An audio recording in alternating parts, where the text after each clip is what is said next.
السلام عليكم ورحمة الله وبركاته. الحمد لله رب العالمين والصلاة والسلام على أشرف الأنبياء والمرسلين نبينا محمد وعلى آله وصحبه أجمعين أما بعد. ബഹുമാന്യരായ സഹോദരങ്ങളെ സഹോദരിമാരെ പ്രിയപ്പെട്ട വിദ്യാർത്ഥികളെ, ഉംദത്തുൽ അഹ്കാമിലെ കിതാബുൽ ഹജ്ജ് അതിലെ ബാബു ഫസ്ഖിൽ ഹജ്ജ് ഇലൽ ഉംറ, ഹജ്ജിന് ഉംറയിലേക്ക് നിയത്താക്കി മാറ്റുന്നതുമായി ബന്ധപ്പെട്ട അധ്യായമാണ് നമ്മൾ വായിക്കുന്നത്. നമ്മൾ പറഞ്ഞു ഈ അധ്യായത്തിലെ 3 ഹദീസുകൾ മാത്രമാണ് യഥാർത്ഥത്തിൽ ഹജ്ജിന് വേണ്ടി നിയത്ത് വെച്ചിട്ട് അത് ഉംറയിലേക്ക് മാറ്റുന്നതുമായി ബന്ധപ്പെട്ട ഹദീസുകളുള്ളൂ. അതുകൊണ്ട് തന്നെ ശാരിഹ്യങ്ങളിൽ ചിലർ പറഞ്ഞു അദ്ദേഹത്തിന് ഈ അധ്യായത്തോടൊപ്പം മറ്റ് അധ്യായത്തിൽ നൽകിയതുപോലെ ബാബു ഫസ്ഖിൽ ഹജ്ജി ഇലൽ ഉംറ വഗൈരിഹി എന്ന് കൊടുത്താൽ നന്നായിരിക്കും. അതായത് അതോടൊപ്പം മറ്റ് ചില ഹദീസുകളും ഇതിൽ ഉൾക്കൊള്ളുന്നു എന്ന കാരണത്താൽ അങ്ങനെ കൊടുത്താൽ നന്നായിരിക്കും. കാരണം ഈ അധ്യായം മുഴുവനും ഒരൊറ്റ വിഷയം മാത്രമല്ല പറയുന്നത്. ഒന്നാമത്തെ ഹദീസ് കഴിഞ്ഞ ക്ലാസ്സിൽ നമ്മൾ മനസ്സിലാക്കിയതാണ്. നബി സല്ലല്ലാഹു അലൈഹി വസല്ലമയും സഹാബത്തും മക്കയിലേക്ക് പുറപ്പെട്ടതിന് ശേഷം അവിടെ വെച്ച് നബി സല്ലല്ലാഹു അലൈഹി വസല്ലം സഹാബത്തിനോട് പറഞ്ഞത്, നിങ്ങൾ ഉംറയാക്കുക, തമത്തുഇന്റെ ഹജ്ജ് സ്വീകരിക്കുക എന്ന് പറഞ്ഞ് നമ്മൾ കേട്ടതാണ്. സമാനമായ ഹദീസാണ് രണ്ടാമത്തെ ഹദീസ്. അൻ ജാബിർ ബിൻ അബ്ദുല്ലാഹ് റളിയല്ലാഹു അൻഹുമാ ഖാൽ قدمنا مع رسول الله صلى الله عليه وسلم ونحن نقول لبيك بالحج فأمرنا رسول الله صلى الله عليه وسلم فجعلناها عمرة. വളരെ വ്യക്തമായി അദ്ദേഹം ഈ അധ്യായത്തിന്റെ തലക്കെട്ടിനോട് യോജിക്കുന്ന കാര്യമാണ് കൊടുത്തിട്ടുള്ളത്. ജാബിർ റളിയല്ലാഹു അൻഹു അദ്ദേഹം പറയാണ്, ഖദിംന മഅ റസൂലില്ലാഹി സ്വല്ലല്ലാഹു അലൈഹി വസല്ലം, ഞങ്ങൾ റസൂലുള്ളാഹി സ്വല്ലല്ലാഹു അലൈഹി വസല്ലമയോടൊപ്പം മക്കയിലേക്ക് എത്തി. അതായത് ഹജ്ജത്തുൽ വദാഇൽ, ഹിജ്റ 10ാമത്തെ വർഷമുള്ള ഹജ്ജത്തുൽ വദാഇൽ ആണ് ഇത് സംഭവം. കാരണം നബി സല്ലല്ലാഹു അലൈഹി വസല്ലം ഹജ്ജ് ചെയ്തത് ഒരേ ഒരു വർഷം മാത്രമാണ്. അപ്പോൾ ആ ഹജ്ജിലുള്ള സംഭവമാണ് ജാബിർ റളിയല്ലാഹു അൻഹു പറയുന്നത്. വനഹ്നു നഖൂൽ, ഞങ്ങൾ പറഞ്ഞത് ലബ്ബൈക ബിൽ ഹജ്ജ്, ലബ്ബൈക ബിൽ ഹജ്ജ് എന്നാണ് ഞങ്ങൾ പറഞ്ഞത്. നമ്മൾ പറഞ്ഞു, നമ്മൾ മീഖാത്തിലെത്തിക്കഴിഞ്ഞാൽ അവിടെ നമ്മൾ എന്ത് ചെയ്യണം? നമ്മൾ ഇഹ്റാമിൽ പ്രവേശിക്കുമ്പോൾ ലബ്ബൈക അല്ലാഹുമ്മ ഹജ്ജൻ എന്നോ അല്ലെങ്കിൽ ലബ്ബൈക അല്ലാഹുമ്മ ഉംറത്തൻ എന്നോ, ഇനി രണ്ടും കൂടിയാണെങ്കിൽ ലബ്ബൈക അല്ലാഹുമ്മ ഉംറത്തൻ വ ഹജ്ജ, ഈ രൂപത്തിൽ ഏതെങ്കിലും ഒരു തൽബിയത്ത് നമ്മൾ ചൊല്ലി പറയും. ഇപ്പോൾ നമ്മൾ നാട്ടിൽ നിന്ന് പോകുമ്പോൾ നമ്മൾ പറഞ്ഞു ലബ്ബൈക അല്ലാഹുമ്മ ഉംറത്തൻ എന്നാണ് പറയുക. കാരണം നമ്മൾ ഉംറയാണ് ആദ്യം നിർവഹിക്കുക. ഉംറ നിർവഹിച്ചു കഴിഞ്ഞ് പിന്നീട് ദുൽഹിജ്ജ 8 അവരവരുടെ വീടിൽ നിന്ന് തന്നെയാണ് നമ്മൾ ഹജ്ജിന് വേണ്ടിയിട്ടുള്ള ഇഹ്റാം കെട്ടുക. അപ്പോൾ അവിടെ നിന്നാണ് ലബ്ബൈക അല്ലാഹുമ്മ ഹജ്ജൻ എന്ന് പറയാം. എന്നാൽ ഇവരിൽ പലരും, അതായത് ഇവിടെ പണ്ഡിതന്മാർ വിശദീകരിച്ചു, നഹ്നു എന്ന് പറയുമ്പോൾ എല്ലാവരുമല്ല. കാരണം സഹാബികൾ എല്ലാവരും ഒരേ തൽബിയത്തല്ല ചൊല്ലിയത്, മറിച്ച് അതിൽ ചിലർ ഖാരിനായി, അതായത് ഉംറയും ഹജ്ജും ഒരുമിച്ച് തന്നെ ലബ്ബൈക അല്ലാഹുമ്മ ഹജ്ജൻ വ ഉംറത്തൻ വ ഹജ്ജ എന്ന് ഖാരിനായി രണ്ടും ഉംറയും ഹജ്ജും ഒരുമിച്ച് തന്നെ നിയത്താക്കിയ ആളുകളും ഉണ്ട്. അപ്പോൾ ഇദ്ദേഹം പറയുന്നത് ഒരു ഭൂരിപക്ഷം സ്വഹാബികളെ കുറിച്ചിട്ടാണ്. വനഹ്നു നഖൂൽ ലബ്ബൈക ബിൽ ഹജ്ജ്, ഞങ്ങൾ ലബ്ബൈക ബിൽ ഹജ്ജ് എന്നാണ് പറഞ്ഞത്. ഫഅമറനാ റസൂലുള്ളാഹി സ്വല്ലല്ലാഹു അലൈഹി വസല്ലം ഫജഅൽനാഹ ഉംറ, അതായത് അദ്ദേഹം ചുരുക്കി പറഞ്ഞതാണ്. നബി സല്ലല്ലാഹു അലൈഹി വസല്ലം പിന്നീട് ഞങ്ങളോട് എന്ത് ചെയ്തു?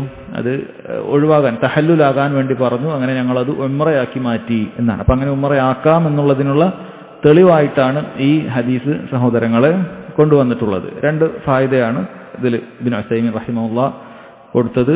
മശ്റൂഇയ്യത്തു തസ്മിയത്തി അന്നുസുക് മിൻ ഹജ്ജിൻ ഔ ഉംറ ഫി തൽബിയ, തൽബിയത്തിൽ ഹജ്ജാണോ ഉംറയാണോ എന്താണോ നമ്മുടെ ആരാധന കർമ്മം എന്നുള്ളത്, അതിനെ പേര് പറയാമെന്നുള്ളത് ശർആക്കപ്പെട്ടതാണ്, അത് ദീനിൽ ഉള്ളതാണ്. അതായത് ഉംറയാണെങ്കിൽ ലബ്ബൈക അല്ലാഹുമ്മ ഉംറത്തൻ എന്ന് പറയാം, ഹജ്ജാണെങ്കിൽ ലബ്ബൈക അല്ലാഹുമ്മ ഹജ്ജൻ എന്ന് പറയാം, അല്ലെങ്കിൽ ഉംറയും ഹജ്ജും ആണെങ്കിൽ അങ്ങനെ പറയാം. അത് ഉള്ളതാണ്, നബി സല്ലല്ലാഹു അലൈഹി വസല്ലം കാണിച്ചു തന്നതാണ്. 2 ഈ അധ്യായത്തിന്റെ തലക്കെട്ട് തന്നെയാണ്. മശ്റൂഇയ്യത്തു ഫസ്ഖിൽ ഹജ്ജ് ഇലൽ ഉംറ ലിയസീറ മുതമത്തിഅൻ ഇല്ല അൻ യസൂഖൽ ഹജ്ജ്. നമ്മൾ നേരത്തെ പറഞ്ഞതാണ്, ഒരാൾ ഉംറയുടെ നിയത്താക്കി മാറ്റാം, ഹജ്ജ് ഉംറയുടെ നിയത്തിലേക്ക് മാറ്റാം. പക്ഷേ ഇല്ല അൻ യസൂഖൽ ഹജ്ജ്, ഒരാൾ ബലിമൃഗത്തെ കൊണ്ടുവന്നിട്ടുണ്ട് എങ്കിൽ, മീഖാത്തിൽ നിന്ന് തന്നെ ബലിമൃഗത്തെ കൊണ്ടുവന്നിട്ടുണ്ട് എങ്കിൽ അയാൾക്ക് അങ്ങനെ ചെയ്യാൻ പാടില്ല. അതുകൊണ്ടാണ് നബി സല്ലല്ലാഹു അലൈഹി വസല്ലമയും നമ്മൾ പറഞ്ഞു, അതുപോലെ അലി ബിൻ അബി താലിബ് റളിയല്ലാഹു അൻഹുവും അതുപോലെ തന്നെ മറ്റു ചില സഹാബികൾ, അതായത് അബൂബക്കർ, ഉമർ റളിയല്ലാഹു അൻഹുമ, ഇവരൊക്കെ എന്ത് ചെയ്തിട്ടില്ല? അവരൊന്നും തഹല്ലുലായിട്ടില്ല. കാരണം അവർ ബലിമൃഗത്തെ കൊണ്ടുവന്നവരാണ്. ബലിമൃഗത്തെ പുറത്തുനിന്ന് കൊണ്ടുവന്നവർക്ക് ആ നിയമം പാടില്ല എന്ന കാരണത്താൽ അവരാരും അങ്ങനെ ചെയ്തിട്ടില്ല. അതല്ല എങ്കിൽ അങ്ങനെ ചെയ്യാം എന്നുള്ളതിനാണ് ഈ ഹദീസിൽ കൊണ്ടുവന്നിട്ടുള്ളത്. അടുത്ത ഹദീസ് അൻ അബ്ദുല്ലാഹി ബിൻ അബ്ബാസ് റളിയല്ലാഹു അൻഹുമാ ഖദിമ റസൂലുള്ളാഹി സ്വല്ലല്ലാഹു അലൈഹി വസല്ലം വഅസ്ഹാബുഹു صبيحة رابعة مهلين بالحج فأمرهم أن يجعلوها عمرة فقالوا يا رسول الله أي الحل قال الحل كله. അബ്ദുല്ലാഹി ബിൻ അബ്ബാസ് റളിയല്ലാഹു അൻഹുമ പറയാണ്, സമാനമായ കാര്യം ഖദിമ റസൂലുള്ളാഹി സ്വല്ലല്ലാഹു അലൈഹി വസല്ലം, റസൂലുള്ളാഹി സ്വല്ലല്ലാഹു അലൈഹി വസല്ലം ആഗതമായി, വഅസ്ഹാബുഹു സഹാബത്തും, ഒപ്പം സഹാബത്തും, സബീഹത റാബിഅ 4ന്റെ അന്ന്, ദുൽഹിജ്ജ 4ന്റെ അന്നാണ് അവർ മക്കത്തെത്തുന്നത്. ദുൽഹിജ്ജ 4ന്റെ അന്ന് രാവിലെയാണ് അവർ മക്കത്തെത്തുന്നത്. മുഹില്ലീന ബിൽ ഹജ്ജ്, അഥവാ അവർ മുഹില്ലീന അഹല്ല എന്നുകൊണ്ടിരിക്കുന്ന അഹല്ല ബി തൽബിയ, തൽബിയത്ത് അവർ ഹജ്ജ് ലബ്ബൈക അല്ലാഹുമ്മ ഹജ്ജ് എന്ന് പറഞ്ഞവരായിക്കൊണ്ടാണ് അവർ മക്കത്തെത്തിയത്. ഫഅമറഹും അൻ യജ്അലുഹ ഉംറ, നബി സല്ലല്ലാഹു അലൈഹി വസല്ലം അവരോട് അത് ഉംറയാക്കി മാറ്റാൻ കൽപ്പിക്കുകയുണ്ടായി. ഫഖാലു, സഹാബത്ത് ചോദിച്ചു, യാ റസൂലല്ലാഹ്, അല്ലാഹുവിന്റെ റസൂലെ, അയ്യുൽ ഹിൽ, ഏത് ഹില്ലാണ് ഞങ്ങൾക്ക് കിട്ടുക? അഥവാ ഉംറയിൽ നമ്മൾ പറഞ്ഞിട്ടുണ്ട്, ഇഹ്റാമിലേക്ക് പ്രവേശിച്ചു കഴിഞ്ഞാൽ മഹ്ലൂറാത്തുൽ ഇഹ്റാം ഉണ്ട്, ഇഹ്റാമിൽ നിഷിദ്ധമായ കാര്യങ്ങളുണ്ട്. അപ്പോൾ ഹജ്ജിന് നമ്മൾ പൂർണ്ണ രൂപം വിശദീകരിച്ചപ്പോൾ പറഞ്ഞു, ഹജ്ജിന് 2 രൂപത്തിലുള്ള തഹല്ലുലുണ്ട്. തഹല്ലുലുൽ അവൽ എന്ന് പറയുന്നത് ദുൽഹിജ്ജ 10ന്റെ അന്ന് നമുക്ക് ചെയ്തു കഴിഞ്ഞാൽ, തഹല്ലുലുൽ അവലായാൽ ഭാര്യ ഭർത്ത് ബന്ധം ഒഴികെയുള്ള ബാക്കിയെല്ലാം അവർക്ക് ചെയ്യാൻ പറ്റും. അതായത് നമ്മൾ അറവ് നടത്തി, മിനയിൽ പോയി കല്ലെറിഞ്ഞ് അറവ് നടത്തി ഒരാൾക്ക് ഭാര്യ ഭർത്ത് ബന്ധം ഒഴികെയുള്ള ബാക്കിയുള്ള കാര്യങ്ങളൊക്കെ അയാൾക്ക് ചെയ്യാൻ പറ്റും. അത് നമ്മൾ നേരത്തെ പറഞ്ഞിട്ടുള്ളതാണ്. പിന്നീട് തവാഫും കൂടി കഴിയുമ്പോഴാണ് അയാൾക്ക് പൂർണ്ണമായ എന്ത് കിട്ടുന്നത്, പൂർണ്ണമായ തഹല്ലുൽ കിട്ടുന്നത്, തഹല്ലുൽ സാനി കിട്ടുന്നത്. അപ്പോൾ ഇതിലേതാണ് നമുക്ക് കിട്ടുക എന്നാണ് ചോദിച്ചത്. നബി സല്ലല്ലാഹു അലൈഹി വസല്ലം പറഞ്ഞു, അൽ ഹില്ലു കുല്ലു, കാരണം ഇവിടെ ഇപ്പോൾ ഉംറ കഴിഞ്ഞ് നിങ്ങൾ തഹല്ലുലാകുകയാണ്, മുടി വെട്ടിക്കൊണ്ട് തഹല്ലുലാകുകയാണ്, അതുകൊണ്ട് തന്നെ പൂർണ്ണമായ ഹില്ല് തന്നെ നിങ്ങൾക്ക് കിട്ടും എന്നാണ് നബി സല്ലല്ലാഹു അലൈഹി വസല്ലം അവരോട് പറഞ്ഞിട്ടുള്ളത്. ഈ ഇതിലും ഫവായിദായിട്ട് കൊടുത്തത് മശ്റൂഇയത്തു ഫസ്ഖിൽ ഹജ്ജി നിയത്തുൽ ഹജ്ജി ഇലൽ ഉംറ ലിയസീറ മുതമത്തിഅൻ, തമത്തുഇന്റെ രീതി സ്വീകരിക്കാൻ, അഥവാ ഉംറക്ക് നിയത്ത് വെച്ച് ഉംറ തഹല്ലുലായി പിന്നീട് ഹജ്ജിന് നിയത്ത് വെക്കുന്ന രീതി, തമത്തുഇന്റെ രീതി സ്വീകരിക്കൽ അത് അനുവദനീയമാണ്. അതുപോലെ അന്ന ഹാദൽ ഫസ്ഖ യതഹല്ലലു ഫീഹി ബിൽ ഉംറതി തഹല്ലുലൻ കാമിലൻ, അങ്ങനെ ഒരാൾ തഹല്ലുലായാൽ പൂർണ്ണമായ തഹല്ലുൽ തന്നെയാണ് സംഭവിക്കുക. അതായത് നമ്മളിപ്പോൾ ഇവിടുന്ന് പോകുന്ന ഒരാളെ കുറിച്ച് പറയുകയാണെങ്കിൽ അയാളെക്കുറിച്ച് അയാൾക്ക് എന്ത് ചെയ്യാം, ഇവിടുന്ന് ഉംറ കഴിഞ്ഞ് തഹല്ലുലാകാം, പിന്നീട് അയാൾ ഇഹ്റാമിലല്ല, പിന്നീട് ദുൽഹിജ്ജ 8 വരെ അയാൾ സാധാരണ ഗതിയിലുള്ളൊരു മക്കയിലുള്ള ആൾ ജീവിക്കുന്നത് പോലെ തന്നെ അയാൾക്ക് ജീവിക്കാവുന്നതാണ് എന്നതാണ് നമ്മൾ പറഞ്ഞത്.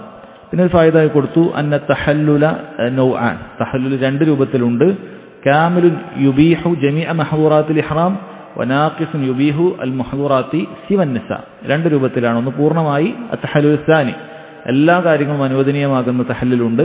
രണ്ടാമത്തേത് അത് സ്ത്രീ ഒഴികെ, അത് ഭാര്യ ഒഴികെ ബാക്കിയുള്ള കാര്യങ്ങളെല്ലാം അനുവദനീയമാകുന്നത്, വസ്ത്രം ധരിക്കുക, സുഗന്ധം പൂശുക, മുടി കളയുക പോലെയുള്ള കാര്യങ്ങളെല്ലാം അനുവദനീയമാകുന്ന കാര്യങ്ങളും ഉണ്ട് എന്നാണ് പറഞ്ഞത്.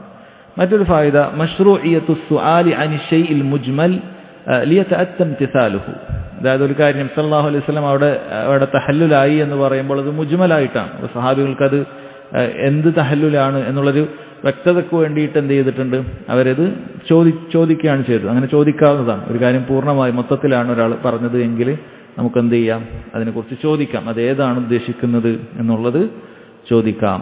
അതാണ് ഈ ഹദീസിൽ വന്ന ഫായിദ. ഈ ബാബിൽ വരുന്ന അടുത്ത ഹദീസ് عن عروة بن الزبير قال سئل أسامة بن زيد وأنا جالس كيف كان رسول الله صلى الله عليه وسلم يسير حين دفع قال كان يسير العنق فإذا وجد فجوة نصا. എന്താണ് ഈ ഹദീസിൽ പറഞ്ഞത്?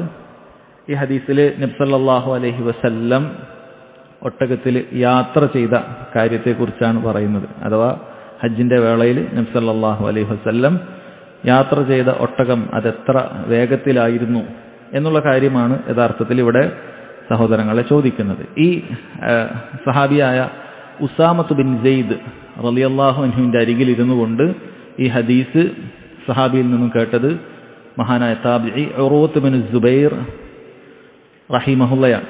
ആരാണ് Urwah bin Zubair? Urwah bin Zubair Abu Bakr Siddiq റളിയല്ലാഹു അൻഹുവിന്റെ മകളുടെ മകനാണ്. അഥവാ Urwah bin Zubair bin Awwam al Qurashi al Asadi, അദ്ദേഹം അബൂബക്കർ സിദ്ദീഖിന്റെ മകളായ അസ്മാ റളിയല്ലാഹു അൻഹയുടെ മകനാണ് ആര്?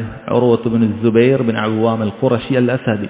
അദ്ദേഹം വലിയ മഹാനായ താബിഈയാണ്. അദ്ദേഹത്തെക്കുറിച്ച് ധാരാളം പുകഴ്ത്തപ്പെട്ട ഒരു സഹാബിയാണ് അദ്ദേഹം. അദ്ദേഹത്തിന്റെ ഇൽമ് വളരെ വിശാലമാണ്. മദീനയിലുള്ള 7 മുഫ്തിമാരിൽ അഥവാ മഹാന്മാരായ അൽ ഫുഖഹാ സബ്അ എന്നറിയപ്പെടുന്ന മദീനയിലെ 7 ഫുഖഹാക്കളിൽ ഒരാളാണ് യഥാർത്ഥത്തിൽ ആര്? ഉർവത്ത് ബിൻ സുബൈർ റഹിമഹുള്ള. ബാക്കിയുള്ള 7 ആളുകൾ വളരെ പ്രസിദ്ധരായ സഈദ് ബിൻ മുസൈബ് റഹിമഹുള്ള, അതുപോലെ ഉർവത്ത് ബിൻ സുബൈർ, രണ്ടാമത്തെ ആൾ al Qasim bin Muhammad bin Abu Bakr Siddiq, Abu Bakr സിദ്ദീഖിന്റെ മകനായ മുഹമ്മദിന്റെ മകൻ അൽ ഖാസിം, മൂന്നാമത്തെ ആള് അതാണ്. അതുപോലെ Kharijah bin Zaid bin Thabit എന്ന് പറയുന്ന നബി സല്ലല്ലാഹു അലൈഹി വസല്ലം വഹി എഴുതുന്നതിൽ ഒരാളായിരുന്നു, മഹാനായ സഹാബിയാണ്. അദ്ദേഹത്തിന്റെ മകൻ ഖാരിജ റഹിമഹുള്ള. അഞ്ചാമത്തെ ആൾ Abu Bakr bin Abdurrahman bin Harith bin Hisham റഹിമഹുള്ള. ആറാമത്തെ ആൾ സുലൈമാൻ ബിൻ യസാർ. ഏഴാമത്തെ ആൾ Ubaidullah bin Abdullah bin Utbah bin Masud റഹിമഹുമുല്ലാ. ഇവരൊക്കെയാണ് 7 മദീനയിലെ ഫുഖഹാക്കൾ എന്നറിയപ്പെടുന്ന മദീനയിലെ ഏറ്റവും വലിയ ഇൽമുള്ള മഹാന്മാരായ പണ്ഡിതന്മാരാണ്. അബ്ദുല്ലാഹ് ബിൻ ഉമർ റളിയല്ലാഹു അൻഹുമയുടെ ശിഷ്യന്മാരാണ് യഥാർത്ഥത്തിൽ താബിഈങ്ങളായ മഹാന്മാരായ ഈ പണ്ഡിതന്മാർ. ഇവിടെ ഉർവത്ത് ബിൻ സുബൈർ റഹിമഹുള്ളയുടെ വളരെ പ്രസിദ്ധമായ അദ്ദേഹത്തെക്കുറിച്ചുള്ള ഒരു കാര്യമുണ്ട്. അദ്ദേഹത്തിനൊരിക്കൽ ഒരു രോഗം ബാധിക്കുകയുണ്ടായി. അക്കില എന്ന് പറഞ്ഞു കഴിഞ്ഞാൽ ഒരു ബാക്ടീരിയൽ ഇൻഫെക്ഷനാണ്. അത് ശരീരത്തിൽ പ്രവേശിച്ചു കഴിഞ്ഞാൽ നമ്മുടെ മാംസത്തെ അത് ഭക്ഷിച്ചുകൊണ്ട് അതങ്ങനെ കാലിങ്ങനെ ഇറച്ചിങ്ങനെ തിന്നുകൊണ്ടേയിരിക്കും. അത് വളരെ പ്രയാസമുണ്ടാകുന്ന കാര്യമാണ്.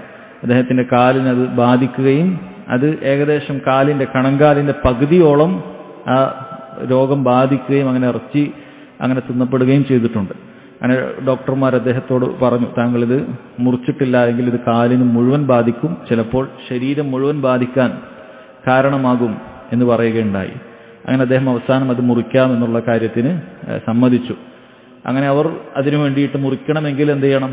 മയക്കുന്ന മരുന്നുകൾ എന്തെങ്കിലുമൊക്കെ കഴിക്കണം. അദ്ദേഹം പറഞ്ഞു, എൻ്റെ ബുദ്ധിയെ ഇതാക്കുന്ന ഒരു മരുന്ന് ഞാൻ കുടിക്കുകയില്ല എന്ന് പറഞ്ഞുകൊണ്ട് അദ്ദേഹം പറഞ്ഞു, ഞാൻ നിസ്കരിക്കുന്ന സമയത്ത് നിങ്ങൾ എൻ്റെ കാല് മുറിച്ചോളൂ എന്ന് അദ്ദേഹം പറയുകയുണ്ടായി. കാരണം ആ സമയത്ത് എനിക്ക് യാതൊരു പ്രയാസം അറിയുകയില്ല എന്ന് പറഞ്ഞുകൊണ്ട് മഹാനായ താബിഈ അദ്ദേഹം എന്ത് ചെയ്തു? നിസ്കരിക്കാൻ വേണ്ടി കൈകെട്ടി. ആ സമയത്താണ് ഡോക്ടർമാർ വന്നിട്ട് കാലിന്റെ പകുതി അത് മുറിച്ചു കളഞ്ഞത് എന്നാണ് പറഞ്ഞത്. അദ്ദേഹം ഒന്ന് നിലവിളിക്കുകയോ അതല്ലെങ്കിൽ ഒന്ന് വിറക്കുകയോ ചെയ്തിട്ടില്ല എന്ന് കാണാൻ സാധിക്കും. അപ്പൊ അത്രയും അവർ നിസ്കാരത്തിൽ എത്രമാത്രം അല്ലാഹു സുബ്ഹാനഹു വ തആലയോടുള്ള ആ ഒരു ഖുശൂ അവർക്കുണ്ടായിരുന്നു, നിസ്കാരത്തിൽ ശ്രദ്ധ എത്രമാത്രം ഉണ്ടായിരുന്നു എന്ന് നമുക്കിത് കാണാൻ സാധിക്കും. അദ്ദേഹത്തിൽ നിന്ന് ചരിത്രത്തിൽ പറയപ്പെട്ട ഇബ്നു ഉസൈമീൻ റഹിമഹുല്ലാ ഉദ്ധരിച്ചിട്ടുള്ള, അദ്ദേഹത്തിന്റെ തർജുമയിൽ ഉദ്ധരിച്ചിട്ടുള്ള ഒരു കാര്യമാണത്. അദ്ദേഹം പറയാണ്, സുഇല ഉസാമത്ത് ബിൻ സെയ്ദ് വ അന ജാലിസ്. ഒരിക്കൽ ഉസാമത്ത് ബിൻ സെയ്ദ് സഹാബിയാണ്, അദ്ദേഹത്തോട് ചോദിക്കപ്പെട്ടു. ആരാണ് ചോദിച്ചത് എന്ന് പറയുന്നില്ല, പക്ഷേ വ അന ജാലിസ്, ഞാൻ കൂടെ തന്നെ ഉണ്ടായിരുന്നു. അപ്പൊ ആ റിവായത്തിനെ ഒന്ന് ഉറപ്പുവരുത്തുന്ന വാക്കുകളാണത്. ഞാൻ അവിടെ തന്നെ ഇരുന്ന് കേട്ടതാണ്, അത് പറയുമ്പോൾ തന്നെ ഞാൻ അവിടെ ഉണ്ടായിരുന്നു എന്നുള്ള കാര്യമാണ്. എന്താണ് അദ്ദേഹത്തോട് ചോദിക്കപ്പെട്ടത്? കൈഫ കാന റസൂലുള്ളാഹി സ്വല്ലല്ലാഹു അലൈഹി വസല്ലം യസീറു ഹീന ദഫ. നബി സല്ലല്ലാഹു അലൈഹി വസല്ലം എങ്ങനെയാണ് യാത്ര ചെയ്തത്? ഹീന ദഫ അഥവാ ദഫ മിൻ അറഫ ഇല മുസ്ദലിഫ, അറഫയിൽ നിന്ന് മുസ്ദലിഫയിലേക്ക് പോകുമ്പോൾ എങ്ങനെയാണ് പോയത് എന്നാണ് ചോദിച്ചിട്ടുള്ളത്. അപ്പോൾ ഉസാമത്ത് ബിൻ സെയ്ദ് റളിയല്ലാഹു അൻഹു സഹാബി, അദ്ദേഹം പറഞ്ഞു, കാന യസീറു അൽ അനഖ് ഫഇദാ വജദ ഫജ്വതൻ നഫ്. കാന യസീറു അൽ അനഖ്. അൽ അനഖ് എന്ന് പറഞ്ഞു കഴിഞ്ഞാൽ അത് ഇൻബിസാത്തു സിറു, അല്പം വേഗതയിൽ പോകുക എന്നുള്ളതാണ്. വളരെ പതുക്കനെയല്ല, എന്നാൽ വലിയ സ്പീഡിലുമല്ല. ഒട്ടകത്തിന്റെ ആ തല അനങ്ങുന്ന ആ ഒരു ഭാഗം, അതാണ് കാന യസീറുൽ അനഖ് എന്ന് പറയുന്നത്. ഒട്ടകത്തിന്റെ തല അനങ്ങാൻ മാത്രമുള്ള ആ ഒരു വേഗത്തിലാണ് പോയിരുന്നത്. എന്നാൽ ഫഇദാ വജദ ഫജ്വതൻ നഫ്സ, ഫജ്വതൻ നഫ്സ, അവിടെ ഒരു വിശാലത കിട്ടി കഴിഞ്ഞാൽ, അതായത് മുന്നിൽ തിരക്കുകളൊന്നും ഇല്ലെങ്കിൽ നഫ്സ എന്ന് പറഞ്ഞാൽ ഫൗക്കദാലി, അതിനേക്കാളും സ്പീഡിൽ പോകുമായിരുന്നു. അത് ഒഴിവുള്ള സ്ഥലത്ത് നബി സല്ലല്ലാഹു അലൈഹി വസല്ലം കുറച്ച് വേഗത്തിൽ സഞ്ചരിച്ചിരുന്നു, തിരക്കുള്ള സമയത്ത് വളരെ പതുക്കെയുമായിരുന്നു സഞ്ചരിച്ചത് എന്നാണ് യാത്രയെക്കുറിച്ച് പറഞ്ഞത്. സഹാബികൾ അതുപോലെ താബിഈങ്ങളൊക്കെ എത്രമാത്രം നബി സല്ലല്ലാഹു അലൈഹി വസല്ലമയുടെ ഓരോ ചലനങ്ങളും അന്വേഷിച്ചു മനസ്സിലാക്കിയിരുന്നു എന്ന് കാണാൻ സാധിക്കും. അത് ഹജ്ജിന്റെ വേളയിലുള്ള യാത്രകൾ പോലും എങ്ങനെ നബി സല്ലല്ലാഹു അലൈഹി വസല്ലം പോയതുപോലെ പോകാം എന്നുള്ള ചിന്തയിലാണ് അവർ പരസ്പരം ചോദിക്കുകയും മനസ്സിലാക്കുകയൊക്കെ ചെയ്തിട്ടുള്ളത്. ഈ ഹദീസിലുള്ള ഫവായിദ്: മശ്റൂഇയത്തു അദ്ദഫ്ഇ മിൻ അറഫ ബിസൈരിൻ ലൈസ ബിൽ ബതീഇ വല സരിയ ഇല്ലാ ഫിൽ മുത്തസിഅ ഫയുസ്രിഅ. അറഫയിൽ നിന്നും ഒരാൾ മുസ്ദലിഫയിലേക്ക് പോകുന്ന സമയത്ത് വളരെ പതുക്കനെയുമല്ല എന്നാൽ ഒരുപാട് സ്പീഡിലുമല്ലാത്ത രൂപത്തിൽ ഒരാൾക്ക് സഞ്ചരിക്കാവുന്നതാണ്. ഇല്ലാ ഫിൽ മുത്തസിഅ ഫയുസ്രിഅ. നമുക്കൊരു വിശാലത കിട്ടാൽ, റോഡ് കാലിയായാൽ കുറച്ച് സ്പീഡിൽ പോകാം എന്നത് തെളിവാണ്. നമ്മെ സംബന്ധിച്ചിടത്തോളം സ്വന്തമായിട്ടായിരിക്കില്ല നമ്മൾ പോവുക. നമ്മൾ വാഹനത്തിലൊക്കെയാണ് ആളുകൾ പോകാറുള്ളത്, ബസ്സിൽ പോകും, നടന്നു പോകുന്നവരുണ്ടാകും. അതുകൊണ്ട് എങ്ങനെയാണ് നമുക്ക് ഇത് വാഹനം ഓടിക്കുന്ന ഒരു സമയത്താണെങ്കിൽ നമുക്കിത് ചെയ്യാം. രണ്ടാമത്തത് ഹിർസു സലഫ് റളിയല്ലാഹു അൻഹും അലാ മഅരിഫത്തി അമാലി നബി സല്ലല്ലാഹു അലൈഹി വസല്ലം യത്തബിഉ ഫി ദാലിക്. സലഫുകൾ നബി സല്ലല്ലാഹു അലൈഹി വസല്ലമയുടെ ഓരോ അമലുകളെക്കുറിച്ച് കൃത്യമായി ചോദിച്ചറിഞ്ഞിരുന്നു, അത് പിൻപറ്റുന്നതിന് വേണ്ടിയിട്ടാണ്. 3 ദിക്റു മാ യദുല്ലു അലാ തഅക്കുദി മിനൽ ഖബർ ലിഖൗലി ഉർവ വ അന ജാലിസ്. നമ്മൾ എന്തെങ്കിലുമൊക്കെ പറയുന്ന സമയത്ത് ആ ഖബർ, പറഞ്ഞ കാര്യം അത് ഉറപ്പിക്കുന്നതിന് വേണ്ടിയിട്ട് അതിന് ഉപോത്ഭകമായ എന്തെങ്കിലുമൊക്കെ നമുക്ക് ഉദ്ധരിക്കുക എന്ന് പറയുന്നത് അതെന്താണ്, അത് നല്ലതാണ്. കാരണം ഉർവ ഇബ്നു സുബൈർ എന്ത് ചെയ്തിട്ടുണ്ട്, അവിടെ അന ജാലിസ് എന്ന് പറഞ്ഞിട്ടുണ്ട്, ഞാൻ അവിടെ ഉണ്ടായിരുന്നു. അപ്പോൾ ഉസാമ റളിയല്ലാഹുവിനോട് ചോദിക്കുമ്പോൾ ഞാൻ അവിടെ ഉണ്ടായിരുന്നു എന്ന് പറഞ്ഞത് അതിനു വേണ്ടിയിട്ടാണ്. മൂന്നാമത്തത് അന്ന മിൻ ഹുസ്നി തഅല്ലുമി അൻ യുവജ്ജഹ അസ്സുആലു ഇല അഖ്റബിൻ നാസി ഇൽമൻ ബിഹി വ ഇഹാതതൻ. അതായത് പഠിക്കുന്നതിൻ്റെ ഏറ്റവും നല്ലൊരു മാർഗത്തിൽപ്പെട്ടതാണ് നന്നായി അറിയുന്ന ആളുകളോട് കാര്യങ്ങൾ ചോദിക്കുക എന്നുള്ളത്. അതുകൊണ്ടാണ് ഉസാമ ബിൻ സെയ്ദ് റളിയല്ലാഹു അൻഹുവിനോട് വന്ന് ആളുകൾ ചോദിച്ചത്. അത് നല്ല രീതിയാണ് എന്നാണ് പറഞ്ഞിട്ടുള്ളത്. അടുത്ത ഹദീസ് അൻ അബ്ദുല്ലാഹി ഇബ്നു അംർ റളിയല്ലാഹു അൻഹുമ അന്ന നബിയ സല്ലല്ലാഹു അലൈഹി വസല്ലം വഖഫ ഫി ഹജ്ജത്തുൽ വദാ ഫജഅലു യസ്അലൂന. നബി സല്ലല്ലാഹു അലൈഹി വസല്ലം ഹജ്ജത്തുൽ വദായിൽ അവിടെ അങ്ങനെ നിൽക്കുകയാണ്. ഫജഅലു യസ്അലൂന. സഹാബികൾ നബി സല്ലല്ലാഹു അലൈഹി വസല്ലമയോട് കാര്യങ്ങളൊക്കെ ചോദിക്കാൻ തുടങ്ങി. അതായത് ഹജ്ജുമായി ബന്ധപ്പെട്ട ഓരോ മസ്അലകൾ നബി സല്ലല്ലാഹു അലൈഹി വസല്ലമയോട് സഹാബികൾ എന്ത് ചെയ്യാണ്, ഫത്വ ചോദിക്കുകയാണ്, അതുമായി അതിന്റെ മതവിധി ചോദിക്കുകയാണ്. ഫഖാല റജുലുൻ, ഒരു വ്യക്തി പറഞ്ഞു. ആരാണ് വ്യക്തി എന്ന് ഇവിടെ പരാമർശിക്കുന്നില്ല. അദ്ദേഹം പറയാണ്, ലം അശ്ഉർ ഫഹലഖ്തു ഖബ്ല അൻ നസ്ബഹ്. ലം അശ്ഉർ എന്ന് പറഞ്ഞാൽ ഒന്നുകിൽ ഞാൻ മറന്നിട്ട് അല്ലെങ്കിൽ എനിക്ക് അറിയില്ല, അങ്ങനെ അറിവില്ലാതെ അല്ലെങ്കിൽ ഞാൻ മറന്നുകൊണ്ട് എന്ത് ചെയ്തു, ഫഹലഖ്തു ഖബ്ല അൻ അസ്ബഹ്, അറവ് നടത്തുന്നതിന് മുമ്പ് തന്നെ തലമുണ്ടനം ഞാൻ ചെയ്തു. ഫഖാൽ, നബി സല്ലല്ലാഹു അലൈഹി വസല്ലം പറഞ്ഞു, ഇസ്ബഹ് വല ഹറജ്, ഇനി അർത്തോളൂ. ഇപ്പൊ തലമുണ്ടനം കഴിഞ്ഞല്ലോ, ഇനി അർത്തോളൂ, വല ഹറജ്, കുഴപ്പമില്ല. അതായത് അക്രമം തെറ്റിയതിൽ തെറ്റില്ല. വജാഅ ആഖറു ഫഖാൽ, വേറൊരാൾ വന്ന് പറഞ്ഞു, ലം അശ്ഉർ ഫനഹർതു ഖബ്ല അൻ അർമി. വേറൊരാൾ പറഞ്ഞു, ഞാൻ അറവ് നടത്തി ഖബ്ല അൻ അർമി, ഞാൻ ജംറത്തുൽ അഖബയിൽ എറിയുന്നതിന് മുമ്പ് അറവ് നടത്തി എന്ന് പറഞ്ഞു. ഖാല ഇർമി വല ഹറജ്, ഇനി എറിഞ്ഞോളൂ, കുഴപ്പമില്ല. ഫമാ സുഇല യൗമഇദിൻ അൻ ഷൈഇൻ ഖുദ്ദിമ വല ഉഖിർ ഇല്ലാ ഖാൽ ഇഫ്അൽ വല ഹറജ്. അന്നേ ദിവസം നബി സല്ലല്ലാഹു അലൈഹി വസല്ലമയോട് ഏതൊരു ചോദ്യം അത് പിന്തിപ്പിച്ചതോ അല്ലെങ്കിൽ മുന്തിപ്പിച്ചതോ ആയി വന്ന് ചോദിച്ചാലും അവിടുന്ന് പറഞ്ഞിരുന്നത് ഒരേ കാര്യമാണ്, ഇഫ്അൽ, അത് ചെയ്തോളൂ, വല ഹറജ് എന്നാണ് പറഞ്ഞിരുന്നത്. അപ്പോൾ ഈ ഹദീസിന്റെ വിഷയം എന്ന് പറയുന്നത് ഹുക്മു തർത്തീബി ബൈന അഫ്ആലിൽ ഹജ്ജി യൗമൽ ഈദ്. അതായത് ഈ ദിവസം, പെരുന്നാളിന്റെ ദിവസം, അതായത് അറഫൊക്കെ കഴിഞ്ഞിട്ട് നമ്മൾ മിനയിലേക്ക് പോകുന്നുണ്ട്. അറഫൊക്കെ കഴിഞ്ഞിട്ട് നമ്മൾ എവിടേക്ക് പോകും, മുസ്ദലിഫയിലേക്ക് പോകും അല്ലെ. മുസ്ദലിഫയിൽ രാത്രി ഉണ്ടാകും, രാത്രി മുസ്ദലിഫയിലേക്ക് ഉറങ്ങും. പിന്നീട് മുസ്ദലിഫയിൽ നിന്നും പിറ്റേന്ന് മിനയിലേക്ക് പോകും, ജംറയിൽ കല്ലെറിയാനും അറവ് നടത്താനും തലമുണ്ടനം ചെയ്യാനും ഒക്കെ ആയിട്ട് നമ്മൾ മിനയിലേക്ക് ദുൽഹിജ്ജ 10 പോകുന്നുണ്ട്. അപ്പം അന്നേ ദിവസം ഒരുപാട് അമലുകളുണ്ട്. അതിനുശേഷം പിന്നീട് മക്കയിലേക്ക് വന്ന് എന്തുണ്ട്, ഹജ്ജിന്റെ തവാഫുണ്ട്, സഈ ഉണ്ട്, ഇങ്ങനെ ഒരുപാട് അമലുകളുണ്ട്. അപ്പോൾ ഇതേക്കുറിച്ച് ഏതും നബി സല്ലല്ലാഹു അലൈഹി വസല്ലമയോട് ചോദിച്ചപ്പോൾ അവിടുന്ന് ഏതാണ് ആദ്യം ചെയ്തത് എന്നുള്ളത് വിഷയമല്ല, അടുത്തത് ചെയ്തോളൂ എന്നാണ് പറഞ്ഞത്. അപ്പം അതുമായി ബന്ധപ്പെട്ട കാര്യമാണ് ഈ ഹദീസിൽ സഹോദരങ്ങളെ പറഞ്ഞിട്ടുള്ളത്. അപ്പോൾ അവിടെ യഥാർത്ഥത്തിലുള്ള തർത്തീബ് നമ്മൾ നേരത്തെ പറഞ്ഞിരുന്നു. ഒരാൾ മിനയിലെത്തിക്കഴിഞ്ഞാൽ ആദ്യം ജംറത്തുൽ അഖബയിൽ 7 കല്ലെറിയുക എന്നുള്ളതാണ് ഒന്നാമത്തെ ചെയ്യേണ്ടത്. രണ്ടാമത്തേത് അറവ് നടത്തുകയാണ് വേണ്ടത്. അത് ബലിമൃഗം കൊണ്ടുവന്നവരാണെങ്കിൽ അങ്ങനെ അതെടുത്തിട്ട് അറവ് നടത്തുക, അതല്ലാത്തവർ അവിടുന്ന് വാങ്ങിയിട്ട് അറവ് നടത്തുക. നമ്മൾ പറഞ്ഞു ഇന്ന് അത് ആപ്പ് വഴി ബുക്ക് ചെയ്തിട്ട് മറ്റുമൊക്കെയാണ് അത് ചെയ്യുക. ആ അറവിൻ്റെ കാര്യങ്ങൾ നമ്മൾ എന്ത് ചെയ്യാം, അത് ചെയ്യുക. മൂന്നാമത് നമ്മൾ പറഞ്ഞ കാര്യമാണ് എന്ത്, തല അവിടെ മുണ്ടനം ചെയ്യുക എന്നുള്ളത് സുന്നത്തായ കാര്യമാണ്. അവിടെ നമ്മൾ മുണ്ടനം ചെയ്യുക എന്നുള്ളത്, ഒരാൾ മുറിക്കുകയാണെങ്കിൽ അത് കുഴപ്പമില്ല, രണ്ടാരും അത് ചെയ്യണം എന്ന് പറഞ്ഞു. നാലാമത്തെ കാര്യമാണ് പിന്നീട് മക്കയിലേക്ക് പോയി തവാഫുൽ ഇഫാള അല്ലെങ്കിൽ ഹജ്ജിന്റെ തവാഫ് അത് ചെയ്യുക.